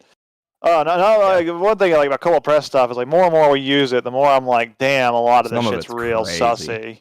real sussy stuff from Cobalt Press, which is unfortunate. It's unfortunate. I'm gonna get rid of the one ring. I thought that one ring spell I did was only like one ring and then it disappears, but it's like 2. So The like when I upcast it, Yeah, it's it's 2d10. 4 of them. Yeah, so at 4d10. 2nd level. That feels Yeah. silly. Yeah. I'm gonna get rid Well, I of don't it. know. That's stupid. It's a 3rd level spell to deal 4d10 instead of 8d6. 8d6 is max 48. 4010 is max 40. And they're d10s, so they're more swingy. Yeah. I don't think it's that bad. And you can't dump them all at once. And Yeah. it's single target. Okay. If you don't think I don't think it's bad at all. Okay. It just so Cool. happens that fight was very short. So, like, every attack you made had the ring. Yeah. But, like, if there was more than one enemy or any number of rounds, it's I think it's By the totally way, fine. that is that is something I am going to try to do more. Is like I'm trying to get more combat set. Do whatever they're going to do. Either you guys die in 3 or 4 rounds, or it's dead in 3 or 4 rounds. That's the kind of design I want to do more and more and focus that on. Even like the Green Mother fight, I think I wanted to do that, and we got that on there.